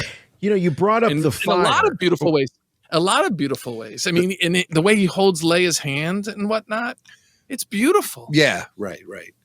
Now, Jason has a question about the fighting fire with fire moment. Yeah, you bring up the fire. I mean, fire has, my gosh, it's one of the oldest things known to mankind. I mean, the original stories were told around a fire, but what does the fire in this particular context, what does it represent for the Obi-Wan character? We know what it represented for Anakin Skywalker. It was sort of his almost like a threshold for him to go through in order to become Darth Vader. But why fire again, and why in this story in particular, and what does it do for Obi-Wan? The first time I saw it, it was disconcerting because I thought, really, just a little fire is going to hold Anakin back? But I imagine based on what he looks like without his mask on, he doesn't like fire the way I don't like to see the sun when I have a sunburn on my back. Right. Yeah. So it's I think that might be his right? kryptonite. It's kind of Frankenstein with the fire. And it might be the way to repel him. That might be his kryptonite. It's Frankenstein, but it's a once bitten, twice shy sort of thing as well. I mean, my God, he was immolated, as they put it in the John Williams soundtrack. They called the music for that moment when he was lit on flame the immolation scene. It was a big deal. And that was Anakin Skywalker going to hell and back. Yeah. And what we get on the return is a dude completely consumed with hatred. But still, he has to it can't be just like somebody flips a switch. And we deal with that a lot in this series, is not only Ben Kenobi trying to come to terms with the past and try to reclaim something that he had lost, but it's also Anakin Skywalker trying to not reclaim something, but to to shed a skin, to go through a metamorphosis and emerge as something completely different. And he's not there yet, as we learn in the Kenobi series. I thought, old Anakin was burnt out of him on the shores of the lava river on Mustafar, but there was still something there. I mean, that's, I think you were right. You can't flip a switch. He went to hell. I think hell is the right reference here. That scene looks like a malicious dude trying to reenact Dante's Inferno on Obi-Wan's head. You know what I'm saying? Let me rake you across fire for a little while. And listen to what he's saying at that moment. The years have made you weak. You should have killed me when you had the chance. Now you suffer. Your pain has just begun. Your strength has returned, but the weakness remains. Like, this is why you will always lose. Like, he is just like a WWE wrestler. He's like a bad villain guy right now. Sure, yeah, and he's right. And this is his blindness. His strength is his blindness. And he wants revenge now. And Tala comes along and helps him with the fire. Another angel. And Tala. Another angel. She's got a great hero role. Hers is like real simple and clean. It happens really quickly in the movie, but she saw the world she was in. She did not like it. She turned around. She fought it from the inside, and she died fighting it. And in her last moments, she killed a bunch of people so her friends could make it out. She died so others could live. She represents, what at the end of the day, Obi-Wan has to do, which is to let go of the past. She had to let go of her past as a former Imperial, a sympathizer, an officer or spy, whatever, her backstory was. And that's what it seems inspires Ben Kenobi to embrace his next chapter the way Tala did. She's one of the main ones. She's one of the main ones that does that. And I think if you look through the series, everybody Obi-Wan runs into pushes him along a little bit, pushes him. It takes a village, man. But she's major. She's major. She's critical. Yeah, you're right, though. There are so many people that paved the road to his comeback. You have Bail, you have Leia, you have Tala, you also have O'Shea Jackson Jr.'s character, who's I loved him. Who's his dad? Oh, his dad is Ice Cube. Okay. Yeah. I loved him. I loved in real him. life, yes. I loved him in the movie. I loved him in a Jedi's Return documentary. He was so grateful. Yeah. Sweet dude. Dude. Yeah, he had revealed in interviews prior to the show even being shot that he was very much a guy who grew up with Star Wars. For sure. As we all did. It was a feel good. Now, for sure. You talk about these angels. Well, what about, where does Reva fit in? Because Reva is not just a villain and a foil for him, but she also reveals herself to be emblematic of his failure and of the failure of the Jedi to protect the younglings, the Padawans. So this is another moment of Obi-Wan's past coming back to bite him or haunt him. They say, starting probably in the early Middle Ages when they were talking about the knights, Campbell talks about this because he was big into medieval literature. That's how he found his way in. And there's a guy with a really funny name like Escherbach or something. And he wrote about these two knights and they fought each other. And it was one of those great valiant fights, like the tennis match that was last night that went over 5 hours. They were so just perfectly poised against each other. And there's a point where your best comes out when you're up against somebody who's running head to head with you. And she offered a real strong foil to Obi-Wan's moves. And at the end, as that the medieval literature is quoted as by Campbell saying, is you get to the fight to the point to so much where you realize this is your brother. This is no longer your enemy. Like whoever wins, it doesn't matter. Wow. There's a sense of there's a sense of unity in it. And that came out beautifully in the final scenes of part 6 of the season. So she plays that for Obi-Wan over the arc, over the whole arc. He's of course he's beefing with Darth. They got old school beefs, but she's the one that's most relevant in the sense of a day-to-day beef from part 1 to part 6 in terms of structure, which always reflects good mythology. We were talking about Vader. I want to bring it back to him because there was criticism that was expressed here on this program and with listeners that were calling in saying, all right, once we get. It was Anakin. It was the handsome Hayden Christensen. He couldn't force himself to kill him. But he gets another shot and he doesn't do it.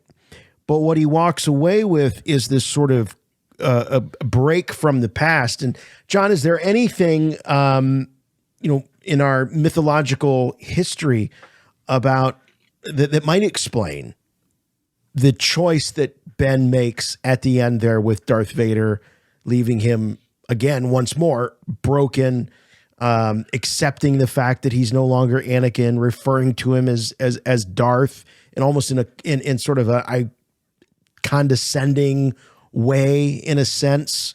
And he says, my friend is truly dead. Then. Right. Yeah. Right. And he was, to add on to what Jason was saying, Ben Kenobi was fully prepared to kill Darth Vader. Yes. At the beginning of that duel. And he showed compassion at the end only because of the fact that he believed, I think he became convinced he no longer had a horse in this race. He felt like whatever relationship he had with Anakin Skywalker has truly been destroyed. And so what's the point then even in exacting revenge, which is what he was doing and what we know Jedi don't do. Jedi do not seek revenge. We've known this ever since George Lucas changed the name of Return of the Jedi. It was to Blue Harvest. It was called Revenge of the Jedi, but right. It was defined at that moment that Jedi do not seek revenge. So what is Ben doing? Confronting Vader with the goal of destroying him.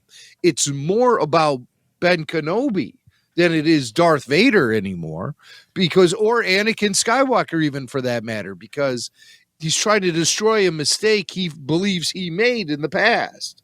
The clue might come from a story that Campbell tells about one of the greatest samurai ever. An assassin came through, killed his master, and then he spent his whole life looking to take this guy out. Not in revenge, but because that's the way it is. That's the law. And after several years, he finally tracks this guy down and corners the rat. And he's about to deliver the big blow. And the rat spits in his face. And the samurai puts the sword back into his scabbard and walks away. Why? Why? Because the guy spit in his face made him angry. And if he had any emotion, he couldn't deliver the death blow. And so what you have here is Darth is a machine. He's not even human. He's being programmed. He wears the mask to save his life, but he's not living an authentic life. And he's a robot for the Emperor.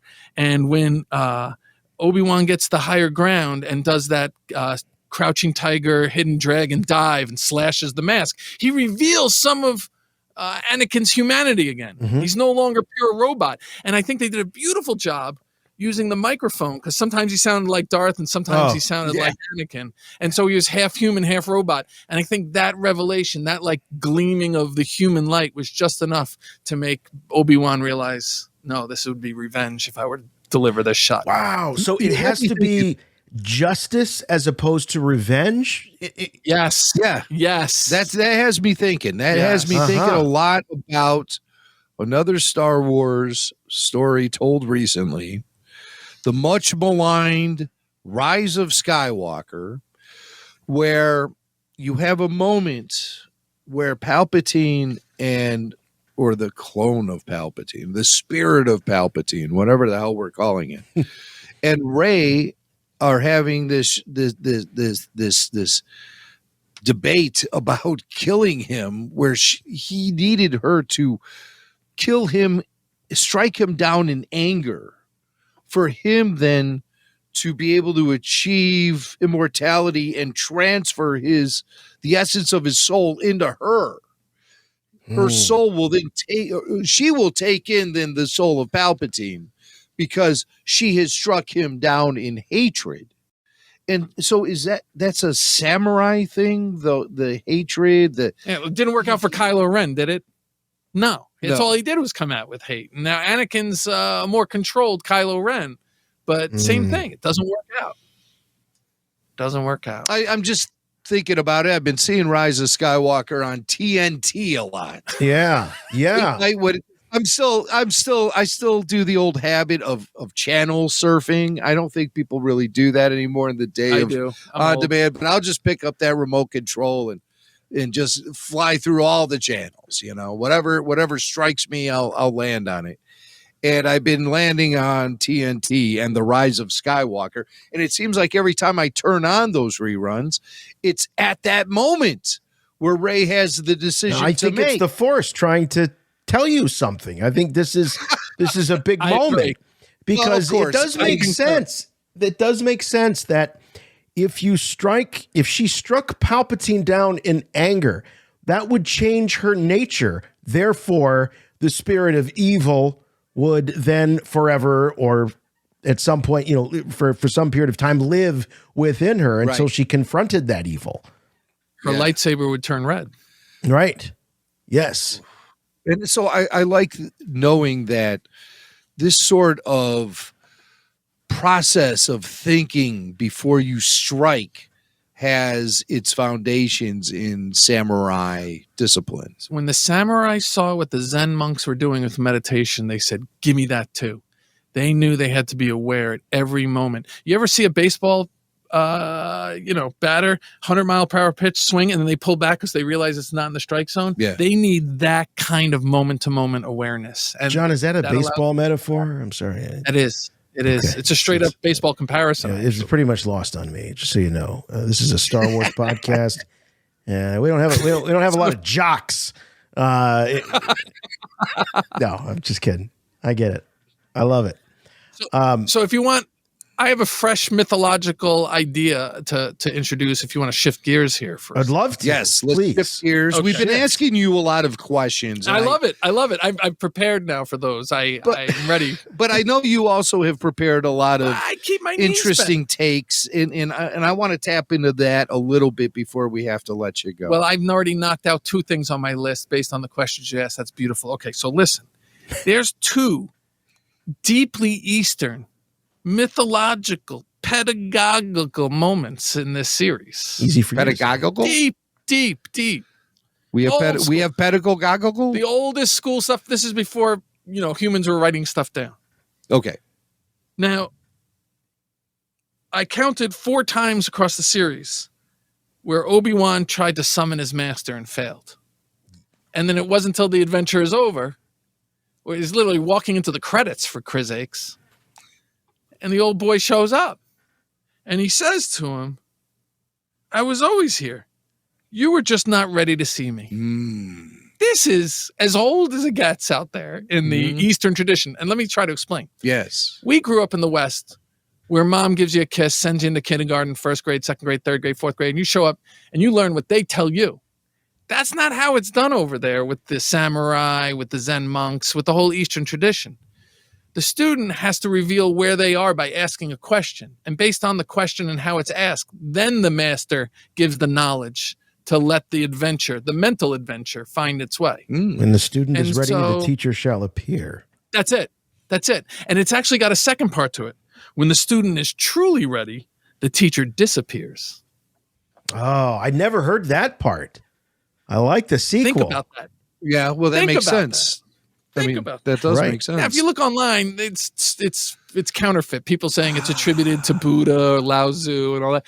No, but some of the greatest counterfeit lines from the East perfectly concur with what the philosophy is. They just say it better than the ancients said it. And this is one of those lines. I don't think it only came out a couple hundred years ago, this when the student is ready, the teacher appears. But I think every teacher in India, China, Japan, going back 2,000 years would agree with the sentiment. When the student is ready, the teacher appears. And then when the student has achieved the amount of knowledge and experience then to actually become the teacher themselves, they don't need the teacher anymore. Their teacher disappears. Yoda disappears. He evaporates. Wow. I would have loved to see that being played up a little bit in the sequel trilogy. It is played up in the Heir to the Empire book, which opens up with a scene with Luke and Ben Kenobi, the spirit of Obi-Wan, who we know was paying visits to Luke after he was sliced down on the Death Star. But he appears in this story at the beginning of the story to Luke. This happens 5 years after Return of the Jedi. Okay. It's a novel. Okay. By Timothy Zahn. And Ben Kenobi tells Luke, this is the last time I will be paying you a spiritual visit. Luke's ready. Because you're ready.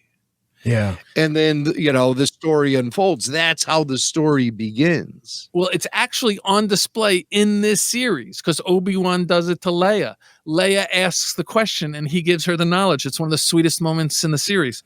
What does the Force feel like? I love that because that's just such a question a child would ask. He doesn't break out. He doesn't break out a guidebook. He doesn't read a definition of it. Yeah. He says, "Ever been afraid of the dark? What does it feel like when you turn on the light? It feels like that." That's the Eastern way. That's the samurai way. That's the Zen way, and that's the Jedi way, which is very different than the way Obi-Wan taught Luke in A New Hope in 1977. Obi-Wan is responding to the environment and the questions and the situations that he's being presented with. He's not dealing with this is how the Force is. He's not teaching things by rote. You know what I mean? He's responding to what he believes the needs are in the student at that moment. Yes, Luke is very much asking the questions. Ben gives an answer. Yeah. And so this is how, by the way, the reason attributed to why the schools in Finland are the best in the world is because the teachers go through graduate school being taught to do this very thing. And they're highly trained. It's highly competitive. They're super smart. And once they're given the job as kindergarten teacher, second grade teacher, third grade teacher, they go into that room and each student gets a personalized, what do you need now education. Yeah. And the idea behind this is, and John, correct me if I'm wrong, is that you understand where a learner is by the questions that they ask, not by the answers that they give, because you're always asking questions at the outer periphery of your knowledge.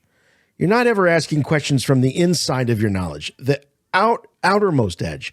So if you're asking, please. Oh, I'm sorry. I think it bespeaks volumes the way young Leia is presented here, because she is, like her parents, worldly and senatorial, and she's getting that kind of influence. She's not just sticking with Ben Kenobi asking questions. She's asking everybody questions. She's a citizen of the universe in a way. So, for instance, she asks Tala, is it scary having to pretend? And Tala tells her, yeah, sometimes, but worth it if I can help people. I mean, she's getting a diverse portfolio of knowledge, Leia, and she's only 10 years old, and she's asking the right questions to everybody she encounters, and good people too. That curiosity that she has and the opportunity that we see her develop in this series to get exposed to a huge, diversity of people and ideas and things, that does then inform the character that we later see, and we see why she was so successful as a leader. There are empirical studies on this very issue of how leaders gather information before they make major decisions. They started them out in the 50s and 60s watching how presidents made decisions. And when presidents made rash decisions, the outcomes weren't nearly as good as when the president surrounded himself with a bunch of diverse opinions and got everybody's opinion. Then, yes, I heard a story once about George Washington and how he would get, during the Revolutionary War, he would get some of his generals into a room and just watch them argue. And he wouldn't say anything. He would just listen and watch them argue, and then he would make his decision. Good leaders do that. Bail Organa is the George Washington of Star Wars. Because if you watch Rogue One, that first scene, they're on Yavin Base, and they're talking to Jin, and they're asking her questions about Saw Gerrera and all this stuff. You don't even know Bail Organa's in the room until the end, when he just sort of emerges from the shadows, and you're like, oh, there he is, and so he's like the George Washington. Yeah. Like, how long has he been there? He's been listening the whole time. Right. Yes. Yeah, for sure. If you study JFK, he didn't ask anybody's opinion before the Bay of Pigs, and it was a humiliation. Then he asked everybody for the Cuban Missile Crisis, and the outcome was Right. Even talking about the making of Star Wars, a lot of people point at the original trilogy as George Lucas being involved in full collaboration with his producers, his editors, and other creatives having a voice at the table after he had consolidated all of his money and power by making the first Star Wars such a huge hit. I mean, the biggest box office smash of all time. George was able to shut out a lot of these voices at the table to the point where by the time he's making the prequel films, he's working completely on his own. You know, the buck stops here, yes, where he's making all of the decisions and pushing forward with characters that may have been received by the audience as maybe a little abrasive or a little annoying. Well, what is Misa trying to say here? Misa trying to say that George was not listening to anybody. And so maybe it does show a little bit in the prequels.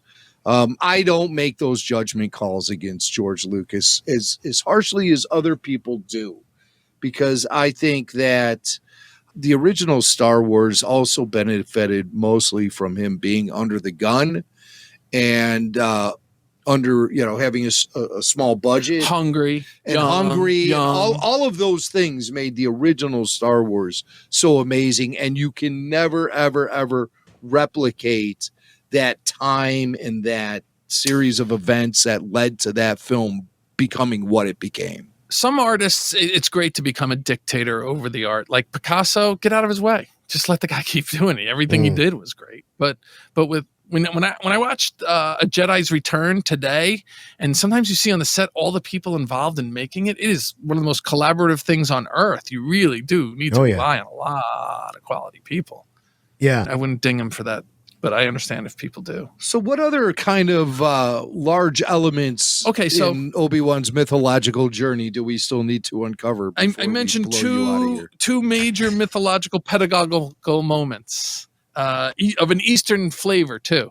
And the first one was, when the student is ready, the teacher appears. Right. The second one here is this idea of the path or the way. There's one way, or as Buddhists call, the middle path, not too extreme here or there. Or as Icarus was telling his son Daedalus, don't fly too high close to the sun or too close to the ocean. If you want to get out of this prison, you got to fly right down the middle. There's something happening here for the escapees of the nascent rebellion. How do you get out? How do you get new ID? How do you become rebels? And the way, it's the way. And so there's a physical way, a path, to get the hell out of here, but there's also a metaphysical correlate here. They're using that escape path that kind of like the Underground Railroad used in antebellum South. There's a physical manifestation, but there's something metaphysical happening here too. What is the way? And that is a very Jedi Eastern concept. I mean, that's the Tao. That's Taoism. That's Lao Tse. The Tao is the way. So if you listen to what's being said about that path to freedom, the same references and the same quotes being carved into the wall when they're going over and reading the wall and what other people have been in, they're all saying this is the way. And if you look up Lao Tzu or Taoism and quotes, all those kind of quotes come riffing on the Google search. Well, I was wondering if we were going to uncover any kind of connection between this story and the story of The Mandalorian and Din Djarin, and I think you just did. The path, the way. And it would be really interesting to find out if that particular sect of Mandalorianism that Din Djarin ascribes to is maybe somehow influenced by this legend of the path of the way that led. If you were to created freedom all for the so many. things. Assemble all the things that have ever been said about the Force in all the movies and everything, and then compare that to the language used in Taoism to describe what the way is. And it goes back and forth easily. It's easily, you don't have to strain the imagination to understand what they're trying to say here. And the two quotes that are actually emerge in the Obi-Wan series is, The light will fade, but is never forgotten. And only when the eyes are closed can you truly see. That's a meditation. That's a meditation reference. Yes, and then that comes back in a big way in A New Hope when Kenobi is training Luke. Your eyes can deceive you. Don't trust them. Yeah. Absolutely. And it comes in a huge way at the end of The Last Jedi. Luke is literally meditating and projecting his image for Kylo Ren to attack, even though it's not a real image. He's shooting at like a 3D hologram of himself to buy time for everybody to escape out the back door. Right. And of course, Rey, she closes her eyes when she's facing Kylo Ren in The Force Awakens. And in a way, Luke Skywalker turning off the targeting computer and closed his eyes. The Death Star trench He is a closed way his eyes. of closing your eyes. Yeah. And so there's Taoist books out there or writings. They're really kind of weird and out there. But if you're in this frame of mind, the one I'm thinking of is called, and you can find it for free because it's a few hundred years old, The Secret of the Golden Flower, a Chinese book of life. And it talks about this very topic of meditation and what it brings. He has a line there where I just added a little bit and it makes sense. Listen to this. All holy men have bequeathed this to one another. Nothing is possible without contemplation, reflection, meditation. Confucius says, knowing brings one to the goal. Buddha calls it the view of the heart. Lao Tzu says inward vision. Obi-Wan instructs, search your feelings. It's the same. It's all the same. They're saying go inside and meditate. Nice. Yeah. Nice. Turn off the targeting computer. That's right. Yeah. Right. And when Obi-Wan is finally ready to do it, that's when his master shows up. That's and same thing with Luke. I mean, really, when you think about Luke, like instantly connects to the spirit of Obi-Wan without any Jedi training whatsoever. You think that would be more of a challenge. But I think the difference is that Obi-Wan was kind of trained by Qui-Gon in the way to be an effective Jedi spirit when the time comes. I don't think Qui-Gon quite had the benefit of that sort of training. So Obi-Wan was able to continue his apprenticeship to Qui-Gon long after Qui-Gon had passed away through that connection with his spirit. Not to venture too off topic, John, but before we let you go, I would like to ask you, and this is something that Jim and I have talked about on the show, when we look at the concept of force spirits, and sure, there might be a real world technological reason for why the apparition of Ben Kenobi improves across the three films, but one of the things we've talked about here is Luke's understanding, perhaps an in-universe reason for the apparition to become clearer and clearer. It first starts as a disembodied voice. Then we see him on Dagobah, and he's very hazy, not very clear at all. And then we see him, on Hoth, he's very hazy. And then on Dagobah, he's a little bit more clear. And then in Return of the Jedi, on Dagobah, it's like Alec Guinness is in the room. He's sitting on a log. It's very much. So the question I have for you is it the apprentice that is manifesting the master, or is the master manifesting in the apprentice's? I'm trying to figure out which end of the telephone needs to be on. Do they both need to be on? Help us out. My metaphysical gut is telling me that it's the person summoning the spirit, just as I think of my dad sometimes, or I think of other people. If they had great spirit in your life that you were in touch with, the chances of you recalling them are stronger. And if your own meditative powers and your sobriety and other things are also running at peak level, you'll have greater power to summon them. So I think it's more reflective of the person summoning than the image being summoned. Yeah. Did I just make it more confusing? No, I think like you're it. right. I have always sort of leaned on that. It's the person making the call that has to pay the.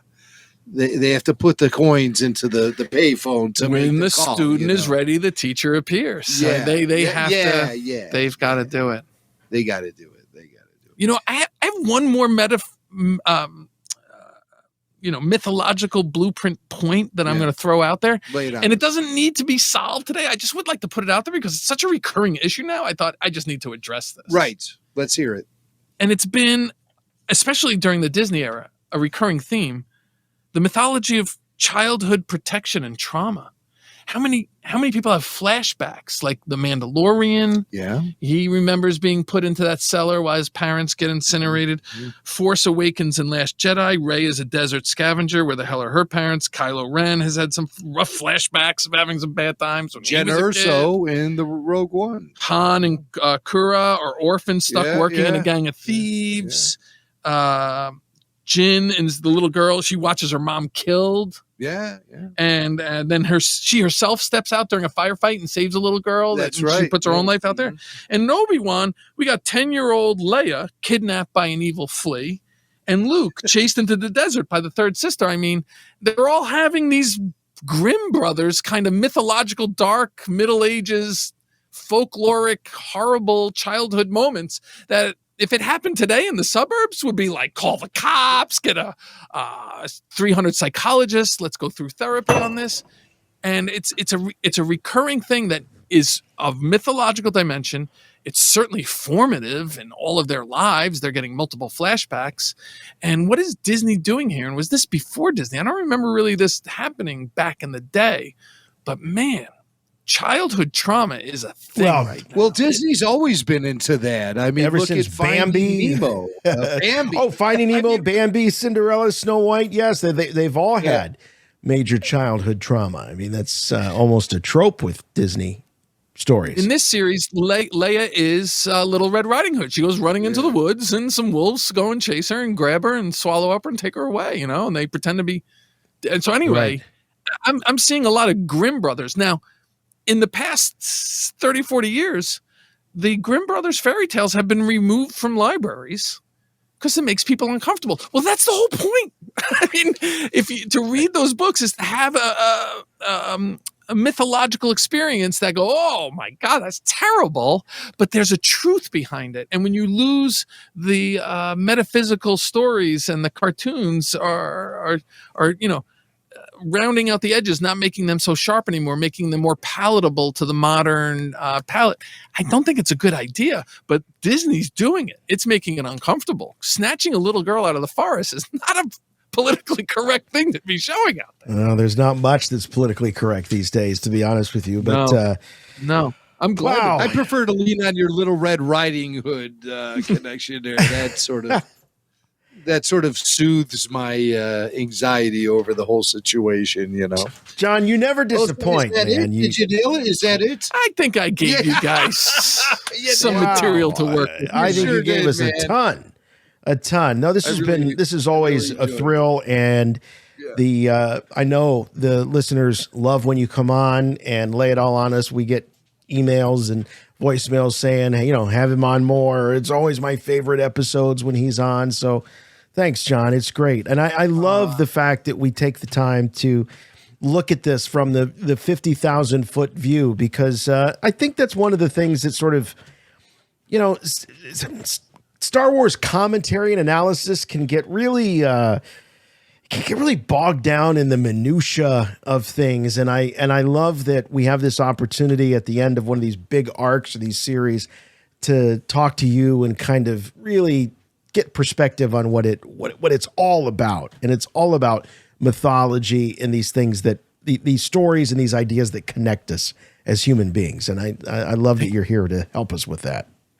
And really churn the vital energy, really stokes the fires. I mean, I love being on the show, so it's mutual. Yeah, I'd rather talk about this than, I don't know about that camera angle that they used in the third episode for the last battle. All right, okay, fine. That chase scene took me out of it. Yeah. And after my yoga and meditation students at my studios here in Chicago, the second biggest audience and purchaser of my Bob Marley book is the Rebel Force Radio. Yes. Yes. That's right. How can people get that great Bob Marley book? Oh, let me put the pitch in here.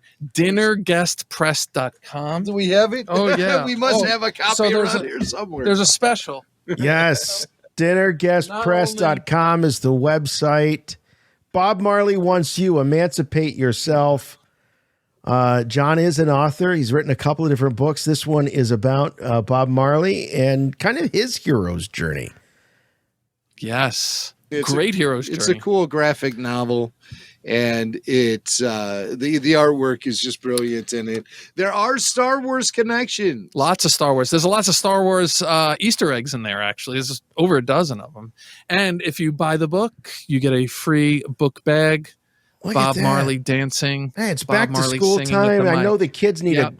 the kids are being told, bring a book to read during quiet time or silent sustained reading, whatever they call it. Emancipate Yourself would be a good book, and they get a little backpack with it. I love it. It fits 33 and a third albums, several vinyls. Oh, but, a lot of even people just like to better. put it over their shoulder. The ladies at the yoga studio love walking around town with it. They say they're obsessed with it. That's you can also awesome. get the shirt that John is wearing tonight that says, "Listen to Bob Marley, emancipate yourself."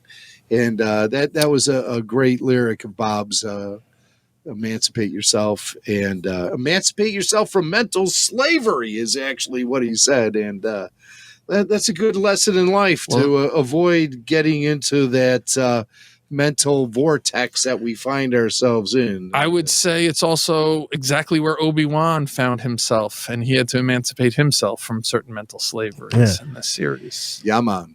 John, before we let you go, would you like to see a season 2 of Kenobi?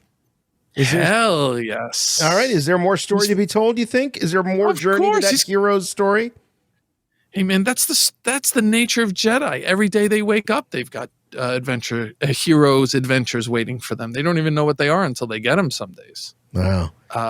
He's got plenty. It's inexhaustible in my mind. He should have 13 seasons. One of these days, we're going to have you come back and we're going to talk about the hero's journey of Anakin Skywalker / Darth Vader. I think that would be a lot of fun. I think that's going to be an extra long show.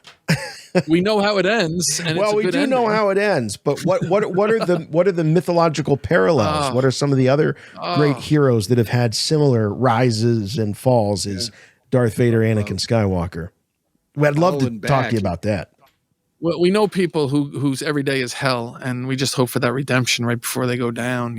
It happens though. It happens. I know of some mythological cognates there, some precedents there that we can talk about. Awesome. John Marcoux, the Jedi Yogi, thank you so much for joining us. The best. You guys Thanks. really let us know each and every time John is around how much you appreciate his little visits to us here at Rebel Force Radio. And we want you to know we really appreciate John stopping by as well, because as Jason said, it's more than just a Wikipedia entry. There's a lot to dig deep underneath the surface. And Mr. Marcoux, you certainly apply that to all of our analysis of Star Wars. And maybe we can even convince you to watch the Andor series. And you could give us a mythological breakdown on that character. He's not a Jedi. He doesn't have any mystic powers. He doesn't have anything other than just the baggage of living in an empire that oppresses people like himself and fighting against that empire. So that's the Bob Marley story. I'm familiar with it. Bring it. It's the story of I'm an susceptible to your suggestions. Let's do it. Nice. Thank you, John. John Marcoux, everybody. May the force be with you. Chewie, get us out of here! All right. Thanks very much for tuning in this week, downloading the podcast. If you need more Rebel Force Radio in your life, no better way to do it than Patreon, as we talked about earlier. Patreon is your source for weekly full show video. Also, exclusive podcasts that you can't get anywhere else. You can't just go onto Apple Podcasts or Spotify and download and subscribe to these podcasts. No. Got to be a member of Rebel Force Radio Patreon. The RFR Q&A Babu Freaks, Clone Wars Declassified, Remastered, Filoni Files, Archive Highlights, and so much more. There it is. The Freaks. Jimmy Mac's got the button, the pin. You can find all of that when you become a member of the Rebel Force Radio Patreon group. Also, you can jump to the head of the line when we do our Rebel Force Radio live after shows for, Andor, for example, Kenobi. We got the Andor series premiering in a few days.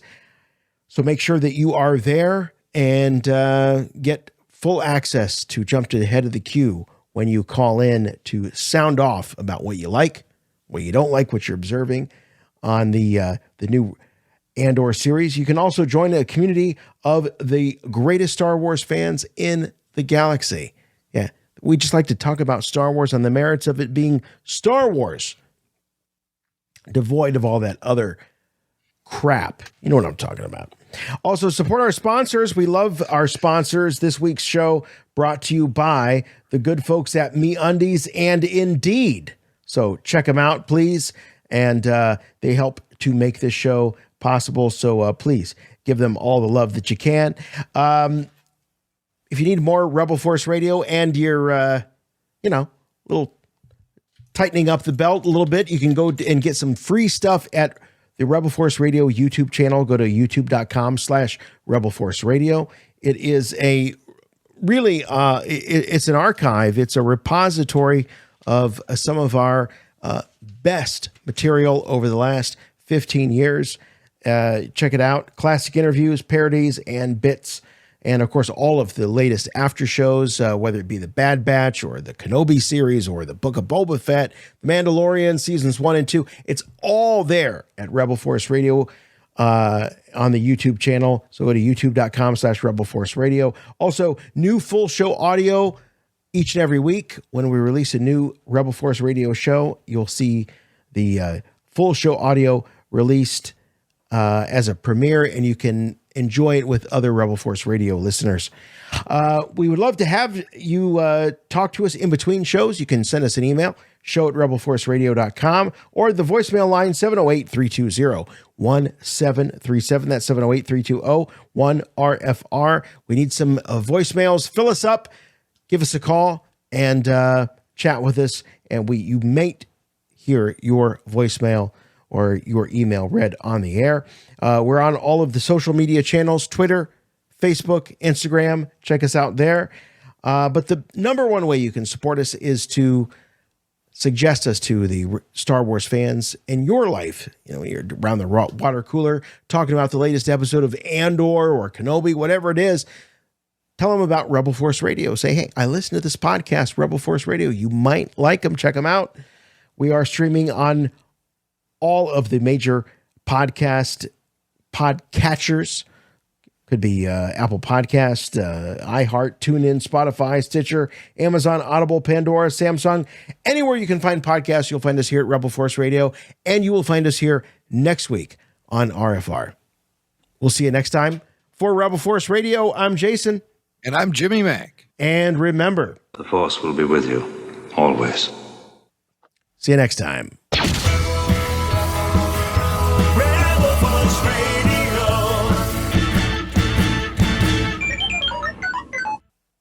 I've had $1 for every time someone's told me I had the high ground. I got the high ground.